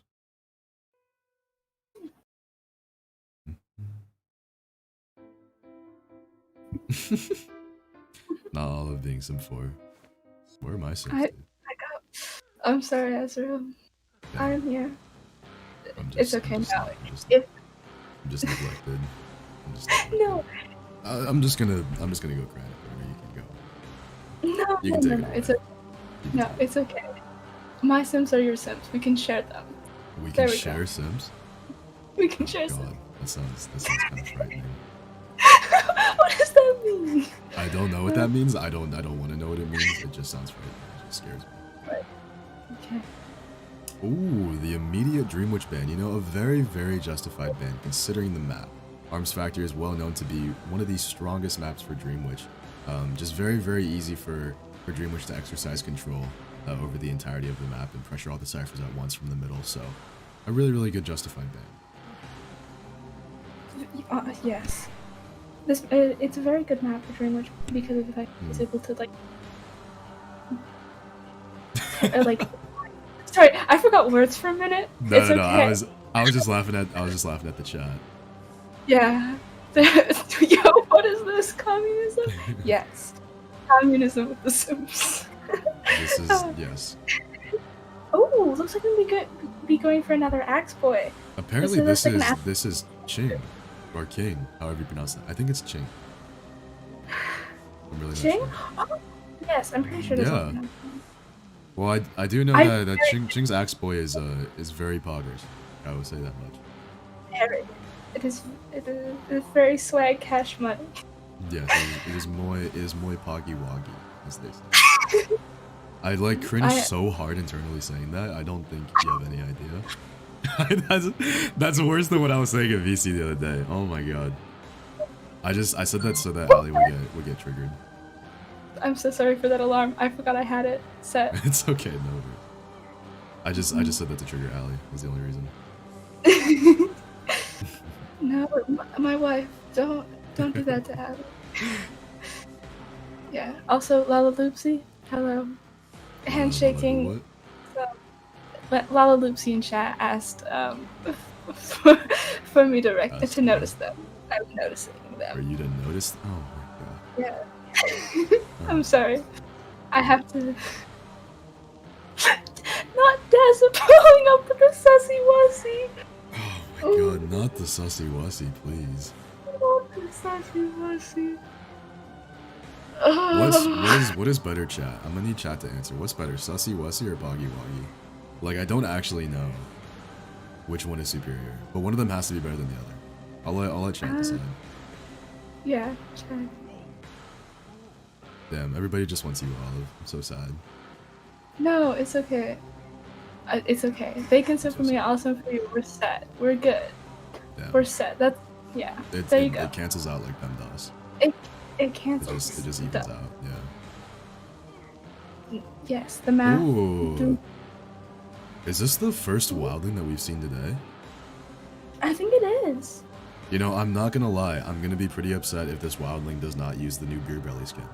I need to see it. I need to see it. That's actually all I'm here for. I only signed up to commentate today because I was waiting for a beer belly wildling to show up in the tournament. That's why I'm here. It's so funny. I have a friend who came back literally just for the skin. Like, he took a hiatus from IDV and then saw that the new wildling skin was coming back, and he was like, welcome. Yeah, I would like to announce that I am now a wildling maid. I will be using a specific skin that shows off his I'll be showing a nice little beer belly with a big old pig. Yeah, Can't wait it's gonna be my new main. Yeah, I'm actually not a hunter main anymore. I've completely switched over to the survivor side for that sole reason. For the sole reason of the wild. Exactly, yeah. The beer belly, it's just too strong. It's too strong. It's too OP. You can't lose a match if you have that skin equipped. You can't. It's actually physically impossible. It's a bug in the game that was introduced recently, where if you use beer belly wildling after his release, it's actually impossible to lose. So a Yes. 4-man is just guaranteed. Guaranteed. It's also, sorry I got excited. Forgotten Boy. It's a wonderful skin.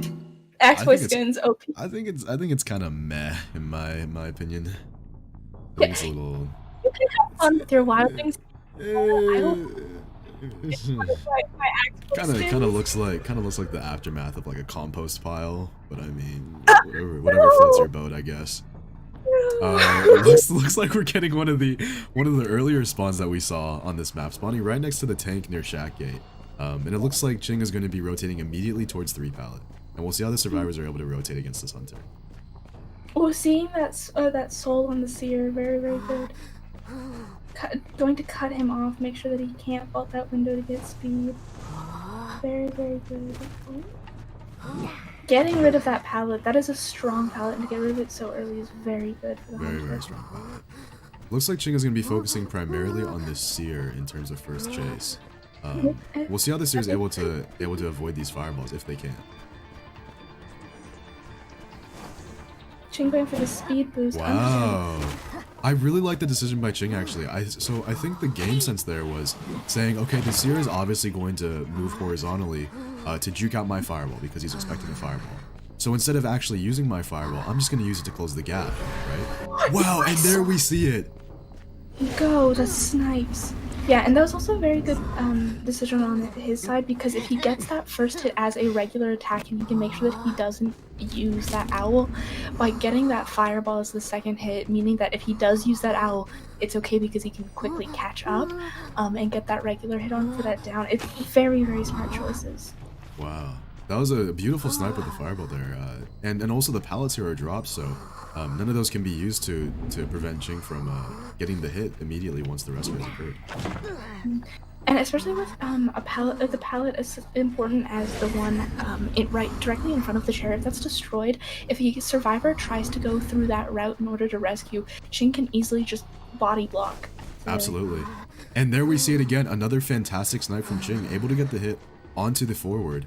And now it looks like the wildling is going to be rotating for the rescue. And there's my boy, the beer belly wildling. Oh, hits the chair, and the seer's able to make it out and gets the owl just in time. What a fantastic rebound kite from the seer, and a great job by the wildling. It must be the power of the beer belly. Stuns Ching out of the fireball. What an incredible play! Beer belly wildling skin, guys. The power of the beer belly is just too strong. Okay, nice never blink. mind. very good blink onto the seer there to get him down immediately. And we'll see which chair Ching decides to chair him on. Looks like he's going to be going for the chair near the hatch location at Ports Factory. Yeah. Factory dungeon hatch. Very. Oh yes, seer being dead on chair. But the rescue is after half. Very unfortunate here. A good effort by the seer, making sure to use the owl, use all the resources at their disposal to prolong their kite for as long as possible. Also getting the blink away from Ching as well, which now it looks like he's switched to teleport. Oh, wow! Nice. Great snipe on the wildling. Ching's accuracy with these fireballs is just so impressive. Like, hello? Your skill. Hand it over, please, and thank you. You know, I feel like Beer Belly Wildling should be able to just struggle free from chairs because he's built different. Yeah. I feel like that'd be a fair buff. I really do. It's not necessarily him struggling out, it's just his spore gets him out of the chair itself. I agree. I think that's also a good idea. Looks like the forward actually able to get a pretty clean rescue against the Wildling here. Manages to only take a hit after the rescue has already occurred. And now it looks like Ching is switching targets from the Wildling to the forward. That fireball somehow missing. The forward narrowly avoiding the fireball. I am so impressed that fireball did not hit. However, there is 3 sides still. Very good. It'll be very interesting to see if the survivors will be able to turn this around. Oh, and then there's that soul. Wow. An immediate fireball, using one of the fireballs that hovers right over the edge of the tree line. Able to just get an immediate fireball directly onto the survivor before they have any chance to react. Yes. Very good.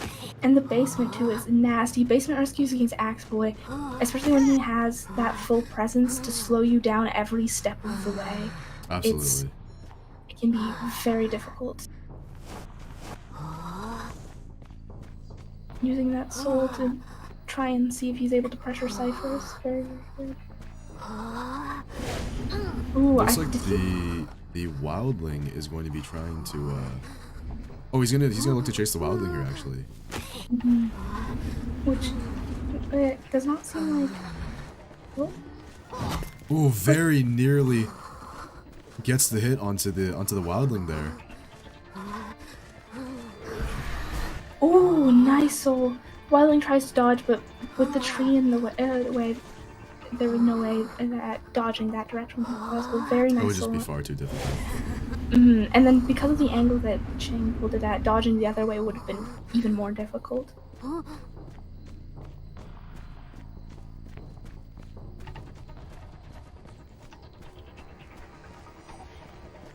Looks like Ching's gonna be attempting to use the purple fireball here. Great juke by the wildling, but with the speed boost, able to make up the distance on the wildling and get a hit. Very good on Ching for getting that down. Like use it. That's the thing about Axe Boy. Even if you successfully dodge his souls, it does allow him to gain that speed boost, which can be very hard to counter. It almost becomes a little bit of a mind game where it's like, what do you have to account for? Do you avoid the fireball first, or do you prioritize the Axe Boy's speed boost after the fact? It's very tough to stop in a chasing situation. And very, very good discipline by Ching to make sure to not walk through that pallet, and instead expect the wildling to drop it, and bait him into dropping so he can get the free hit. Very, very well played. Very, very. Seems like he's looking for the explorer now. Not really there. He could be. This is going to be fairly difficult for any hunter, however, is being able to actually find an explorer, which to me seems like an impossible task. Yeah. The wildling has gone up. And now he's once again on his boar, meaning that if the Axe Boy decides to go for him, he does have that added difficulty of now having to continue chasing a wildling that is on his boar, instead and letting the explorer decode. Great awareness by Ching to recognize that the purple fireball was dragged out to the right, indicating the position of the wildling. Very, very good. He's looking at Cypher, trying to pressure him. Did he see him? Wildling. Did he see him from that far away? Oh, whoa. Are you kidding me? That was a very quick. Wow. I'm just in shock. Based on the movements of his camera and the movements of his hunter, he seemed very, very confident that there was somebody on that cipher, which I'm not sure how he would know that. Did he? Unless he actually saw the explorer from that far away, which is, it's possible, but it's very, very difficult to have that sort of vision. Yeah, if the cipher was... How long was the explorer on the cipher? Because if it was wiggling enough for Ching to notice the wiggling of the cipher... That could be the case for sure, absolutely. And now, with 2 ciphers remaining, it does look like a very difficult situation for the survivors to face here, considering that they're not really going to be able to rush these ciphers down as fast as they would like before Ching is able to get the downs on them. Explorer did seem to use his 50% page, which is both a good thing and a bad thing, because it does push that cipher further, but by dying next to the cipher, it more negates that ability, especially now that it makes it very, very hard to finish that cipher in the long run. And again, discussing the way that you play against fireballs is very, very difficult. The explorer there getting a really, really nice juke against the fireball, and yet Ching accounted for that and used the speed boost to close the gap instead. Again, the purple fireball revealing the location of the wildling, and now Ching is just going to be doing his best to catch up this wildling and get him down and securing that 4K. Ching is in a very good situation at the moment, because even if he does not manage to hit that wildling off the boar, that boar will not last long enough for the explorer to bleed out.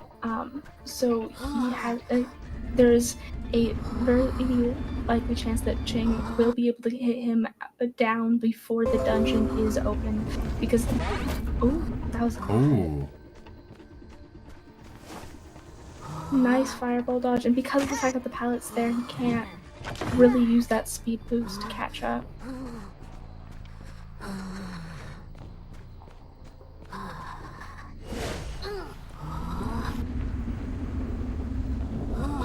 And there's the wildling getting knocked off of the door for the game.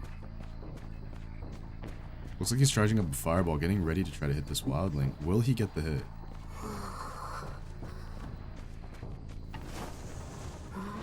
And there we see it. We go once again, the fireball game. Right. It's so difficult. You avoid one and you suffer from the other, right? It's just you have to pick your poison. I think he's simply waiting, hoping that they would. Oh, because that explorer, it was wildling rescued before or after half. I'm honestly not. Okay, it was before. There we go. At least Ching knows. He's the one who needs to know, not us. He's the one who needs to know that it's I chair, and it's like, okay, they're on dungeon. Yikes. Looks like Ching wanted TVC to surrender there, but refusing to, and instead is going to get the 4K by chair. Or it surrenders at the very end. That was a very nice thing to watch. That was fantastic. Just a very, very clean gameplay from Ching here, showing his mastery over Axeboy. And Chat was making a good point. It is definitely possible that the Explorer picked up a page, which gave Ching a notification. I personally did not see it happen, but you guys are totally right. That definitely could be a possibility. But yeah, I mean, the Seer early game, unable to get any sort of decoding progress, and after being rescued a couple times, was able to just be downed immediately by Ching. I think a big turning point of that game was the fact that the Seer was rescued after half, which enabled him to be killed immediately after his first rescue, instead of being able to be chaired a second time, and then by the Survivor team for time to decode. But very, very well played on both sides, I would say. Yeah, both teams were very well that match. Some very nice fireball jukes. Absolutely. Very nice mind games for both sides. It was a very good match all around. Thank you. Yeah, it was good by both sides. I mean, Ching being able to use the fireballs very, very well to negate the Survivor's jukes. I mean, again, it's just so difficult to kite Axeboy. Like, you juke one and then you suffer from the other. It's just really, really difficult to deal with. But yeah, we're GG's to both sides, and we are going to get set up for the next match. Okay.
All right, and we are finally back. TVC's Hunter has finally showed up, so we're ready to get this show on the road.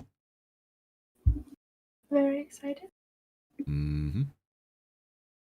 Looks like people are talking about a Demon Slayer collab in the chat. Honestly, I think Demon Slayer would be a pretty pog collab. I'm not gonna lie. It would. I've had some friends talk about it before and assign characters, but I do not remember any of them. I think the best character that you could assign for the characters was like, I was thinking that maybe Nezuko could be like a pet, which I know sounds bad, but what if Nezuko is like either a pet, like a little mini Nezuko that follows you around, or could be an accessory where she's like on your back in her little, little wooden box thing. But yeah, maybe like Tanjiro for Prospector too, because of the burn. Yeah, that would work. Look at all, and I wouldn't want Embonner to have another crossover skin, but it'd be very cute if like if he did get it and then his coffin looked like the boxes. Oh, that could be smart too. I think the main one that I was thinking of is that Inosuke has to be forward. Like Inosuke just has to be forward. And I was thinking that he could headbutt the hunter to like stun them. that was the main idea that I had, because he always headbutts people. Yeah. So instead of like a different animation, or instead of like being like a side thing, like a side tackle, it's like a headbutt. That's fun. That's cute. I think it'd be good. It would. Looks like Astrius is going for the Geisha pick here. Bans the mechanic and the mercenary. Geisha on Arms Factor. How good is Geisha on Arms Factor? I don't know. Part of me would think it'd be a little bit tricky because of all the walls, and it'd be hard to go through them. But we saw in the first round the Geisha used Butterfly to get through walls because of like correct timing. But right. Oh, it looks like opting to switch to the Sculptor, hovering over that character. Maybe we'll see our first Sculptor of the day. I hope. Yeah. I want to see a Sculptor. Also, somebody in the chat said Muzan short as hell, he would be Joseph. I could honestly see Muzan being Joseph. I think the facial structure and the hair would actually be very, very fitting for Joseph. I think he does definitely look like Joseph. Very accurate. Prospector? Oh. Are they fan? I wonder if they're... The Prospector would be very... Maybe they're a mechanic mercenary main and that's all they know how to play. Mechanic mercenary? So it could be a possibility, you never know. I mean, Prospector is kind of definitely not a very meta character, especially because magnets are pretty ineffective against a lot of different hunters. Against the Sculptor, I feel like it'd be hard to make the most of a Prospector. I feel like the magnets make the Prospector pretty predictable in terms of like where he's going to end up after the magnet animation is over. Also, magnets usually only work when the hunter is within a certain distance, and a character like a Sculptor can harass the Prospector from far away and just slowly chip away at his health without ever being in danger. So I definitely think it's going to be a pretty difficult matchup. It really is. The thing I'm thinking is they did seem to hover on Priestess at the beginning, so they could be someone who mech merc Priestess, and it could be unintentionally a target ban, because Arms Factory, well, Priestess can be utilized on Arms Factory. It does not one of the best maps. It doesn't have not at all. Things. You need to be very good at angling your camera in the right direction in order to get the most out of your portals. Yeah, I mean, Priestess also, especially with the global portal, is usually more effective on a larger map, or a map that has a specific hiding area where regular portals are used very effectively. So it's either a map that prioritizes regular portals or a map that prioritizes long portals. Now, the two smaller maps that first come to mind is Arms Factory and Red Church. And we both know that, like on Arms Factory, it's not really a very strong map for Priestess. But with Red Church, there's a lot of opportunities for transitional kiting, right, in the mid game and in the late game, to set up portals in the church and then utilize that to assist the entire team with their kiting potential. So out of all the maps really in the game, Arms Factory has to be one of the weakest maps for Priestess possible. So that could definitely be a justification for why they decided to go Prospector instead of choosing Priestess. Yeah. It'll be very fun to see how, now that they've like locked in on Prospector and there's no changing, how they do end up utilizing that Prospector, see if they're able to like pull something off of keeping close enough to the sculptor that they can avoid getting those stats, but then also keep stunning. Which I'm very excited. And Prospect is a character that I actually play very frequently. It's probably the person that I main the most, so I'm going to be really excited to see how a high-level player utilizes Prospector to his fullest potential. Yes, I have seen your Prospector. my Prospector it's a little questionable, I am not going to lie. It looks like we have a no-man spawn here, which means that there are going to be 2 people spawning near Shack, and we'll see which way the hunter decides to go. Looks like the hunter, again, just similar to Ching, is heading immediately for 3 pallet. Oh, and it looks like it's sandbags. Wow, and they found the Prospector first, immediately harassing him off of that cipher and pressuring him to begin a chase. We immediately get to see what we were hoping for. Exactly, now we get to see how this Prospector does. Oh, nice. Not getting that stun off by it. A thing about Prospector, though, is he can stun her on her own statues. So... Right, that's very true. There's that. Ooh, but by nice that same stun. token, her statues can get in the way of his magnets and mess up his rhythm. Getting that hit. The Prospector does take a normal attack from the Sculptor, but a bit unfortunate here that the Prospector rotated into their teammate, the Seer, which makes it very difficult for the Seer to get any cipher progress in the early game. It seems like the hunter is slightly confused, trying to moonwalk, not sure where the Prospector is gone, but the Prospector is already rotated all the way to lock. There was a brief hint of a trail near this rock over here. Looks like the hunter should be able to catch the trail, maybe? The trail was at the window as well? It does not seem like... Oh, okay, that confetti on the ground near the chair should be a very obvious indicator that the Prospector was in this area. And there we see the trail behind the tank. Did they see the trail, however? I don't think so. I don't think they did. I think they simply lost the Prospector. Wow, I think they lost the Prospector. That's an incredibly important... Oh, looks like they're running to a wall. But that's an incredibly important play there, is that changes the entirety of this game.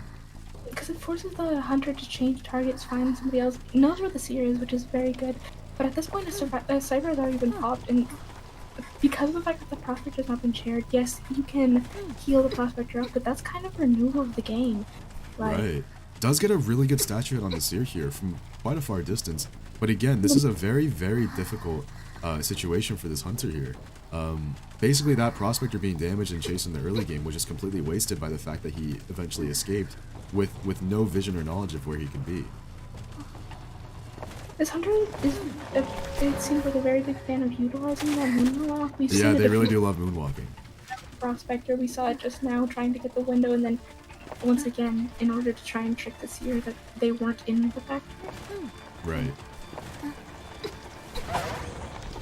Ooh, a good blink onto the Seer before the owl was able to come up. Do they see the forward, however? They do, but the forward's still... Wow, great stun by the forward, despite the statues blocking the Seer, still able to harass effectively. However, with not a long stun, so the Seer was not able to have enough time to get everything away. Are we going to see stun on shit? Yes, it looks like the forward is going to go for an immediate stun here. And a good job by the forward to get a little bit of a rotation in there as well, just to increase the duration of the stun and make it a little bit more effective. Really good statue by the Sculptor to hit the Seer, but also the forward continuing to harass even after the Seer was rescued from the clear. Oh, very nearly gets a stun off the container as well, but just narrowly misses it. Wow, fantastic jukes by the Seer here. Most likely we're gonna get, there we go, there's a down, nice, good job on the Sculptor. But these ciphers, I mean, goodness, like these ciphers are going down very fast. And they already have a cipher machine primed. That Prospector, the first chase of the game, now at full health and priming the final cipher without being troubled whatsoever. Survivors have done a very good job. And now they're double rescuing too, which ensures that they don't have to do a stuff pop. Like if they do, but see, yeah, look at that, getting the rescue, everyone's up. Now the sculptor is either forced to give that regular hit, and then have the pop, or try and down something with just statues. I think the goal for the sculptor is definitely just to get the statue down, but unfortunately they're able to pop the last cipher, and this sculptor, it looks like, is not carrying detention. Which is, I'm pretty sure that's what they were expecting. They'd hopefully seen the fact that there was there's confined space, and also the swap to teleport, so they had accounted for the fact that there was no detention. Exactly. And this is really going to come back to bite this sculptor. Yeah.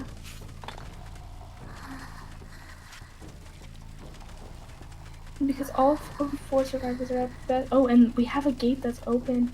Both of the gates do.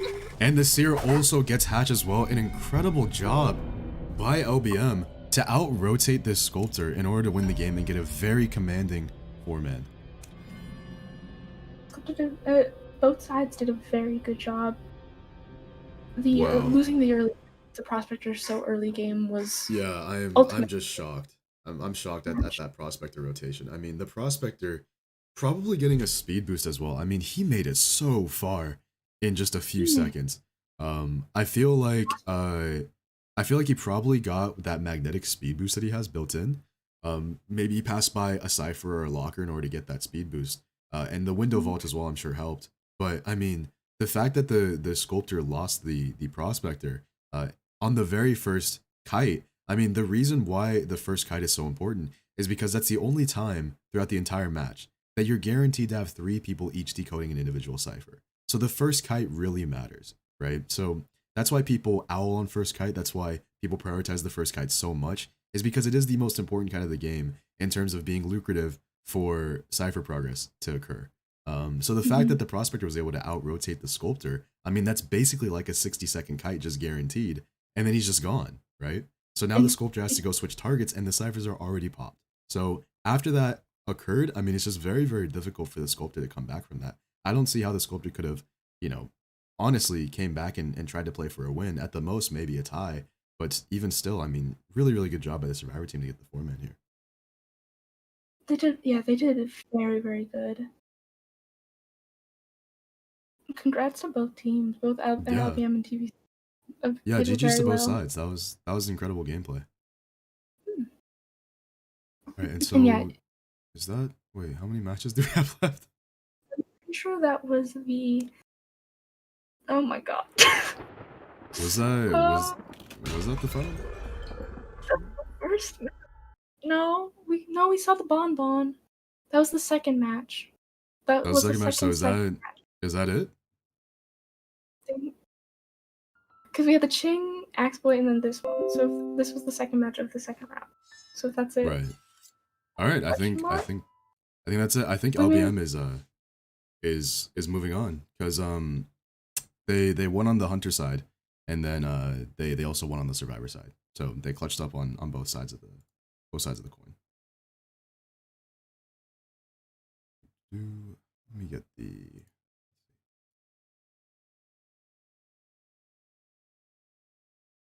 Let me get this set up. I'll get it worked out with Eli. So we'll be we'll be right back after this, guys.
Alright everybody, and we are back. Looks like we're going to be playing this third round on Ever Sleeping Town.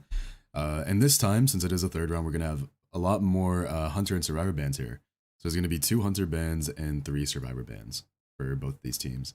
We got TVC hunting first, or I'm sorry, TVC surviving first against LBM's Hunter. So I'm excited to see what happens. There should be a lot of meta bands, so I hope we get to see some interesting characters for that works in order to make that up.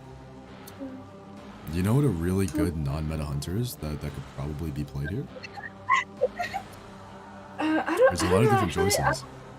I don't know. I feel like a photo, you know, might be justified. A photo. I don't know. With those bands, like. I mean, mechanic. I mean, banning a mercenary obviously isn't really a good choice as a photographer, but I don't know. I'd still go for it. You could. You could. You could do it. Like, I don't know. Something that'd be. Especially if you're planning to play Joseph, why'd you ban him? Anyway, exactly. Hovering over Breaking Wheel, the only character not allowed in tourney. This ought to be good. Yeah, I wonder what. Yeah, with the Survivor side going with the Dream Witch Axe Boy band, they dealt with things at Axe Boy. They do not want to deal with it again. Understandable.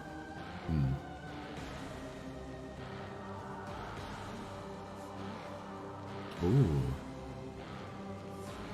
So with the Mercenary ban, opting to replace Merc with Gravekeeper, and then with the Mechanic ban, opting to replace that with Explorer. Pretty solid choices, I would say, from the Survivor side. I'm just excited to see what exactly Ching plays.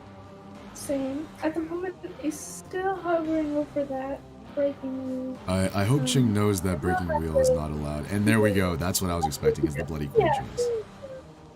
Bloody Queen. Ever Sleeping has so many very interesting tricks that Bloody Queen can use. Absolutely, yeah. So, yeah, Breaking Wheel's not allowed, yo. Calm down. It's not even allowed yet. It's only in playoffs. It is banned. It is banned. The Survivor's going with the Priest is a really smart pick. Especially because on a map like Ever Sleeping, she can travel across the map in very, very quickly. When it comes to like transitioning and things like that, the buildings can make it harder with like the narrow passageways if you don't already have that distance, and she can just negate that. And very good pick, of course. Right, I mean, and then you gotta think, it's not just about the character that's good, but the player. I mean, Ching is somebody who is extremely experienced with Bloody Queen, one of the most feared Bloody Queens on the entire server. So he's definitely in his comfort zone here with this pick. Also, Ever Sleeping has a lot of very open space, and one of the things that a lot of BQ mains run into trouble with is running into obstacles when they're trying to hit somebody with their mirror. By having BQ, you're able to sort of avoid that if you're able to mirror from an area with a lot of space. However, it doesn't even look like Ching is going to be using Bloody Queen. It looks like Ching wants to use Sculptor. Because like while there is lots of open space with Ever Sleeping, lots of cool tricks that you can use, there is also the added difficulty that the buildings can make it difficult if they're in the way where you want to place them here. So going for a Sculptor is also a wonderful choice, especially since it's not a massive map. It's quite big, but it has, you can still use your chisel to get from one end of the map to the other, and it's good for cypher pressure and things like that. Very excited. Yeah, I don't know if I've necessarily seen Ching play Sculptor before, so I'm really excited to see how he plays. It'll be very interesting. Oh, everybody wanted Ching to play Bloody Queen. Yeah.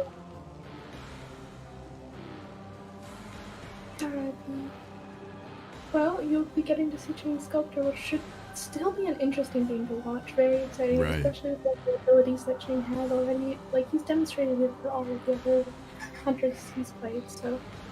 Yeah, these hunters are no joke. They can play a bunch of different characters, all to a very high degree of skill. Now, let me get the scores up here for you guys. Go. LBM is currently leading this round 15-5. So it's going to be very important for TVC to get as many 4-mans as possible, whether that's on the survivor side or the hunter side. We have a fake one, which is seems like the Ching is opting to go towards corner house where a few people spawn. Oh, there's the priestess pole. He did not see the priestess, but he does now, getting that early find on one of the stronger decoders of the game. She is a stronger kiter though, so. Oh, and she does seem to be rotating towards corner house where both basement and the. Oh, it misses the palace stun. The portal slightly misplaced. Yeah, no, these four is this area. Everyone does seem to be bunched up at the moment, which is right. Which may come as a good thing for Ching. Wow, very quick down by Ching. Fantastic job to use those statues in open space too. I mean, I'm somebody who's used sculpture just a little bit, and I know how difficult it is to statue people in open space and to hit it accurately, especially without presence. So, very impressive by Ching to make up the distance against that. Wow, against that priestess, and look at this, the chisel giving him information about exactly where the explorer is. He's saving his statues. Does not want to go for those hits, especially because the explorer is in the open space. Ooh, wow, fantastic timing by Ching as well, and also walks through the pallet in order to get the hit on the priestess. Nice coming back to that pallet to move forward. This is a very good start for Ching here. It is. We have the priestess down 4.5. Just farming presence, full presence too at 4 ciphers is very dangerous for a sculptor.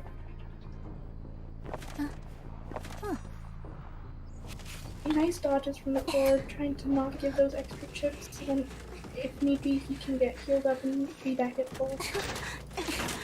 Very good. Looks like Explorer is wow, what an accurate chisel. The direction that the sculptor was looking was literally like right down the middle on where the Explorer was digging for a page. Just fantastic game sense. Gravekeeper B. Coming in for that rescue. Ooh, getting that ship. Ooh. How amazing the rescue. That was a very nice rescue from the Gravekeeper.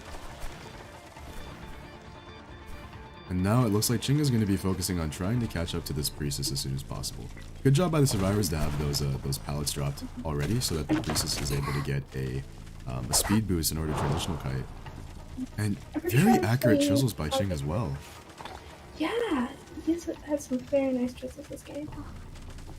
Oh, getting tricked by the very nice looking back. Going for that portal. Oh, yeah, going for that portal in order to once again get the distance. Seeing if the priestess is doubling down. And going back to those pallets. Oh, not opting to go for the other one for that. Oh, and now we see the power of full presence sculptor. Able to get those target statues. And now the priest is going to be hit by the train, baby. No! She managed to... but an accurate statue by Ching in order to get the priestess down. And she will be dead on chair. However, there is only 2 ciphers left. There is a chance for the survivors to get more people out. It just depends on how that goes. And we know where dungeon is now. It is a fake gate, and I'm pretty sure the forward did indeed see it. So...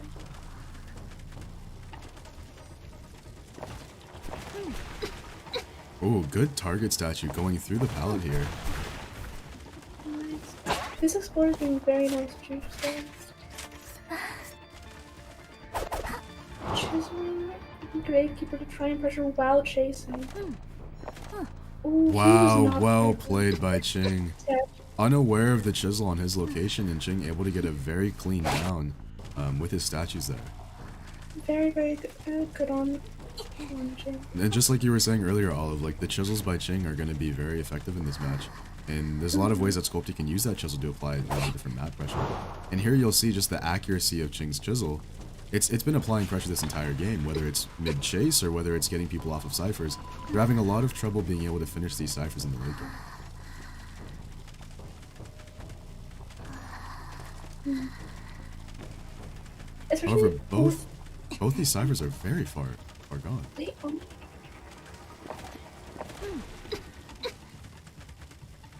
Wow, great down on the forward here. Ooh, but the Gravekeeper able to finish the cipher just in time. very good. Honestly, though, with the way that Ching is using his chisels mid-chase, it is a very good strategy because then in order to do that, because of the fact that the survivors are expecting Ching to be focused on that chase and not on the chiseling, the chisel catches them off guard to the point where they're not expecting it. So you need. Oh, the Explorer was hit by the train! Woo! But he can't see him. Oh my god. The Explorer was hit by the train. I don't know if you guys caught that. But the train actually hit the Explorer. Thank god. That would have been a free down if the chisel had been on this side of the train. Ooh, and getting that shit. Wow. It was very important there that Ching gets the rescuer down with a statue versus a basic attack, because if it had been a basic attack, he would have obviously had an attack recovery animation. And in that case, the Explorer would obviously be able to pop the cipher and get the rescuer up immediately, giving them some sort of tie chances or at least hatch.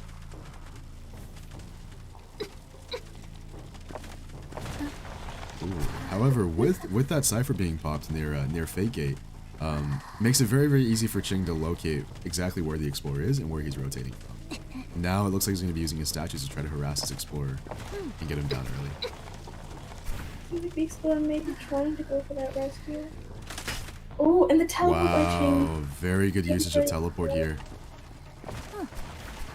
And the juke, however, and very nice juke, however, Wow. having back towards Ching. I mean, a fantastic juke by the Explorer. I mean, that's a very difficult statue to avoid. But obviously the basic attack coming in from Ching is just able to scoop up the kill. Very well played from Ching. Wow. Both teams did very well. The Cypher Rush was there. The Cypher Rush was there. They had the nice strategy of getting those ciphers popped and getting the last one primed, but unfortunately that nice sculptor, that nice statue from the sculptor on that chair did change the tides back, like making sure that Genshin could at least guarantee that 3-man, if not 4-man. For sure. Yeah, it was very important for him to hit the statue on the rescuer there. And then also, earlier, I mean, the accuracy of the chisel. Being able to pressure those ciphers were both almost prime. They were both near 70 to 80% decoding progress, but able to get the down on the Gravekeeper at the cipher, which forces him to self-heal before he can actually finish. It's just buying more and more time for him to slowly whittle these survivors down, and he succeeded in his goal. So, GG's to both sides, very well played. And now we're going to get set up for the next match between TVC and LBM.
Alrighty, welcome back everyone to the final match of the day. We got TVC's Hunter going up against LBM Survivors playing the final match of the third round. TVC did need to get a 4-man that round, the previous round, to clutch up and push this to a tiebreaker. But unfortunately they did not. But we still do play out these rounds in the effort of sportsmanship. So very excited to see this game, and let's hop right into it. Yeah. Because of the fact that this match does not have any weight, it's very exciting to see whether they'll continue following the meta, or whether they'll play characters that have the people can consider more unique to tournaments. And it seems going with that bonbon and sculpted band. Ooh, banning both of Astraeus's main ship hunters, I believe. We'll see what Astraeus is able to play if both of those hunters are banned. Yeah, commentating is actually a lot harder than it looks. Also, I'm having to manage the stream as well and get the music set up, the overlay set up, design the graphics and all that stuff. Like, there's a lot of work that goes into us that I think people in chat don't really know the type of stuff that we do behind the scenes to set things like this up. For you guys, you just click a button and watch a live video that's playing. But for all of us, this is hours and hours and hours of work all throughout the week to set up for each and every day of the tourney. So it's a pretty big project to undertake. It's definitely not as easy as it looks. And being able to just like form sentences in English while commentating is difficult. Like, commentating is very, very difficult to do. It looks deceptively easy. I think that's why a lot of the Koa commentators got a lot of hate. But when you're actually here speaking in front of people and having to, you know, make coherent thoughts, it's really not as easy as it looks. I'll just say that. So, yeah, if you don't like my commentary, which I know somebody said they didn't like my commentary, then, you know, I'm not gonna take offense to it. You have every option to just leave. You know, you don't need to be here. Yeah. But if you want to stay, then please do. Like, give me more views. That's totally fine. I appreciate it. Yes. Sorry for cutting, but yeah, as Azrael said, you can always leave if you don't like it, or if you want to continue watching and don't want our comments, there is a muting the stream button. It's easy access. You do not need to go into chat and comment how you don't like our commentating. Right. I mean, I would just say, like, I mean, if you want to talk shit about me, go ahead. I'm not really gonna care, but don't talk shit about Olive. Like, this is their first day here commentating. They took time out of their day to come help us out with commentating, so please show some respect and understand that this is definitely not as easy as it is. I know you're saying you don't take offense. However, if I do see mean comments towards Brandon's commentating as well, I will. I would like your address. I just want to talk. Olive will be forced to pull up. Olive woke up and chose violence today. That's all I'm saying.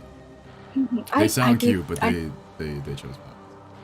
I sound cute, but like I got a couple daggers out back. Daggers? I do. I got daggers. If you don't want to have a knife fight, I do just have my fists. Yeah, we'll catch you in the Denny's parking lot. Denny's parking lot. We'll catch you behind Joanne's craft and fabric store. Be there or be square. Get it? Exactly. Because you're not. Okay. Sorry. Look, I like. Sorry. Hey, what's up, Shane? Great job, buddy. You did fantastic today. You did very All right, good. we got another axe boy coming up. Pretty poggers. Starting at the corner house. Very nice spawn, meaning someone spawns near that ship pallet. Very good, very good. Oh, immediately sees the trail in the middle of the map and is going to find the forward first. However, the forward is pathing towards the cipher of who was over there? I don't even know who was over there. No, that's the gardener. Oh, gardener. Oh my god, I didn't. Guys, it's a true proof gardener. This is not. This is not. Oh wow, what a great fireball there. Accounting for the pallet vaulting animation. Very, very well played. That was a very, very good fireball. Catching survivors off guard when they're like vaulting pallets. Right. Wonderfully. And here the forward's in a very difficult location, going to have to football here. But with that hole in the ground, it's obviously very difficult to be able to football around and maneuver to the window. Very, very tough spot. Just a little bit too cramped. And the axe boy getting that no attack recovery Very good. Oh, the gardener destroying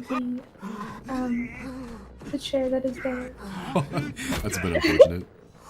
Mm-hmm. Gardner doing a good job here. He's going back with the chair.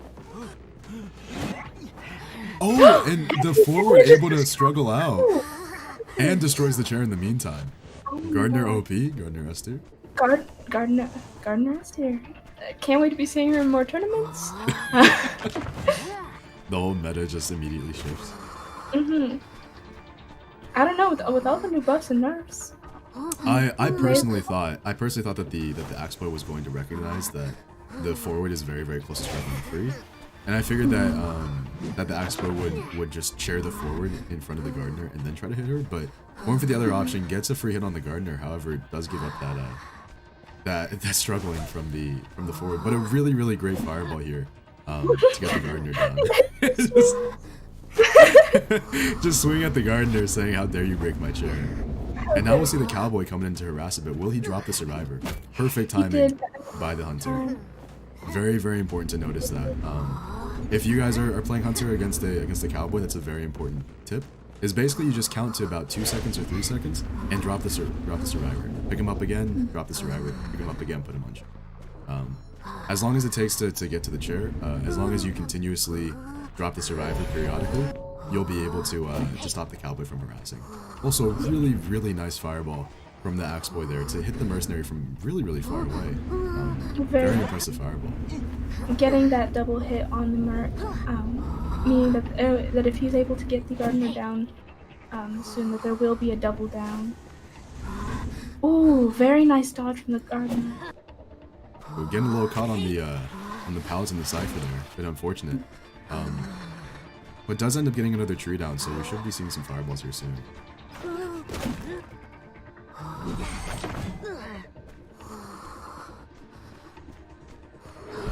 I think I just saw it. Was it the Cowboy to the right? Yes, that's yeah, it looks like the Cowboy's coming over to help out the Gardener a little bit.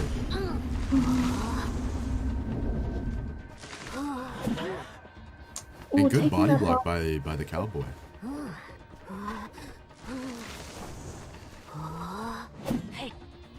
Wow.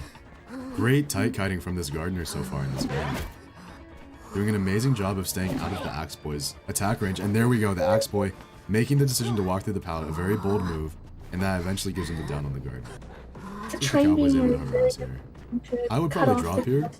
Yep. Drops the Gardener, and he was able to put her on the chair. Good on the Axe Boy. Great discipline to stop the Cowboys. Going to pick up more trees, very understandable. You do not want to be an Axe Boy without trees, because if you end up getting stuck in an area, it's, yeah. Pretty rough. Oh, that was, oh, the Merc and the Ford have traded items. Wow, look at that. Yes. Oh wait, not traded items. The Ford managed to pick up elbow pads from... the forward vaulting back and forth to assert dominance, it looks like.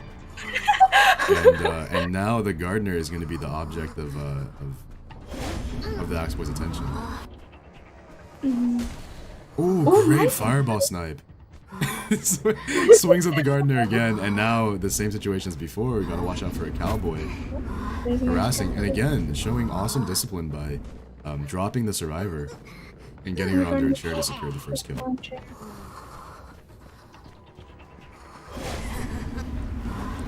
Ford, yeah. Ford, however, has not been chaired yet due to the breaking of the chair from the Gardener. It's so annoying going against Gardeners because they can just break chairs like that. It really is. Good Gardeners. I'm like, please, my chairs. I need those. I would like you to not break them. Let's see if the Cowboy's able to play for a rescue here.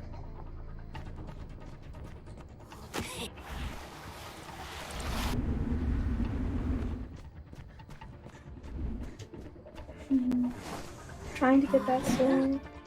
Good job by the Cowboy to avoid the fireball there, and is able to pick up the rescue against the Axe Boy. Looks like he's going to completely ignore the Cowboy and go straight for the fort. Yeah, the forward at the moment does not have any items to help assist his kite, and yeah, there it goes down.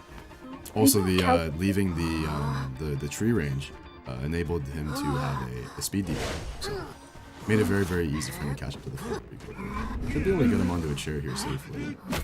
Ooh, Wow. nice drop. And there you go. That's why taking out Insta-Lasso from the game is such a terrible nerf for Cowboys, because his harassing capabilities are just severely diminished. Mm-hmm. It looks like Merc is going for a rescue again. One cypher Time is remaining. running out, though. Yes. Ooh, can the terror shock happen? Ooh, hits early. And a good rescue by the Merc. I think the Axboy was expecting the Merc to, after getting that soul panic and think it was going to expire much faster than it was. Wow, what an interesting interaction there. The Cowboy lassoing to a pallet that he's standing directly in front of. And gets a little speed boost, which enables him to drop the pallet afterwards. Interesting decision. Axboy terror shocking the train again to a certain distance, and manages to get the Cowboy onto the chair. Yeah. The Ford and the Merc are now healing up. This is the Cowboy's first chair, so they should be able to get him before his chair goes down, but they're not much. Just watching, waiting. We'll have to see. Looks like the mercenary is rotating towards the cipher near Fate Gate, which also happens to have the hatch location there as well. I think the 4 is going to be rotating around the edge of the map to save the Cowboy after half, but we'll have to see. Yes, it looks like, yeah, Merc is definitely going to be working on the Cabin Alley cipher. Try and pressure that one. Plus, it's the only cipher besides the one right in front of the Cowboy that has progress on it. So it is a good strategy. However, Axboy does seem to be trying to pressure it. Ooh, not getting that rescue.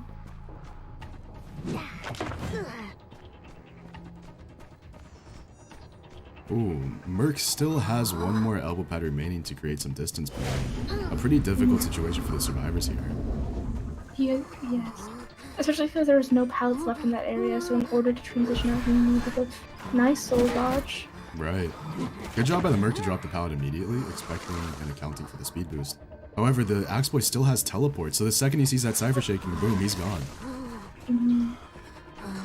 The forward here, with nowhere to go, gonna have to take... Wow, nice. What a hit by the Axboy with the fireball. Very well played.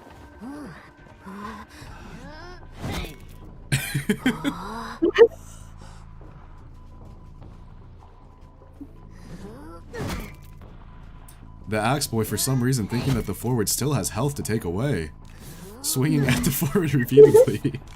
I don't know. I think he's trying to get more presence. Is that I think he is trying to build a presence. Yeah. No, it's okay. Yes. Also, yeah, a reminder for everyone in chat: this match does not have any impact on the actual outcomes of who has won the rounds. We are playing this match out of sportsmanship. So, just in case you didn't know, just a friendly reminder. Yeah. Looks like the mercenary is gonna be assaulting the air here, and is gonna be able to escape. So a fantastic one man out of LBM here. Very, very well played to secure the clutch one man. That is some high containment. Okay. That is.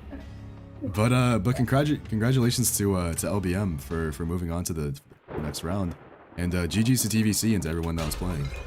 Some really exciting matches here today. That was fun. Yes, thank you everyone for coming. Everyone for playing. It's been very good matches today. Thumbs up. Thumbs up indeed. Thank you guys so much for watching and for coming out and supporting. I appreciate all the people who were chilling here for the whole stream. A big shout out to Olive for coming and helping us out today with the commentating. It makes it a lot easier to have somebody here with me to help me out, so it was very nice to have them here. And GG saw the teams that played today. We had some really, really fun matches. And hopefully next weekend we'll have some more. So hope you guys all have a great day. And we will see you later. Jeez. Thank you very much for letting me commentate with you. Yeah, of course. We'll catch y'all later. See you guys next weekend.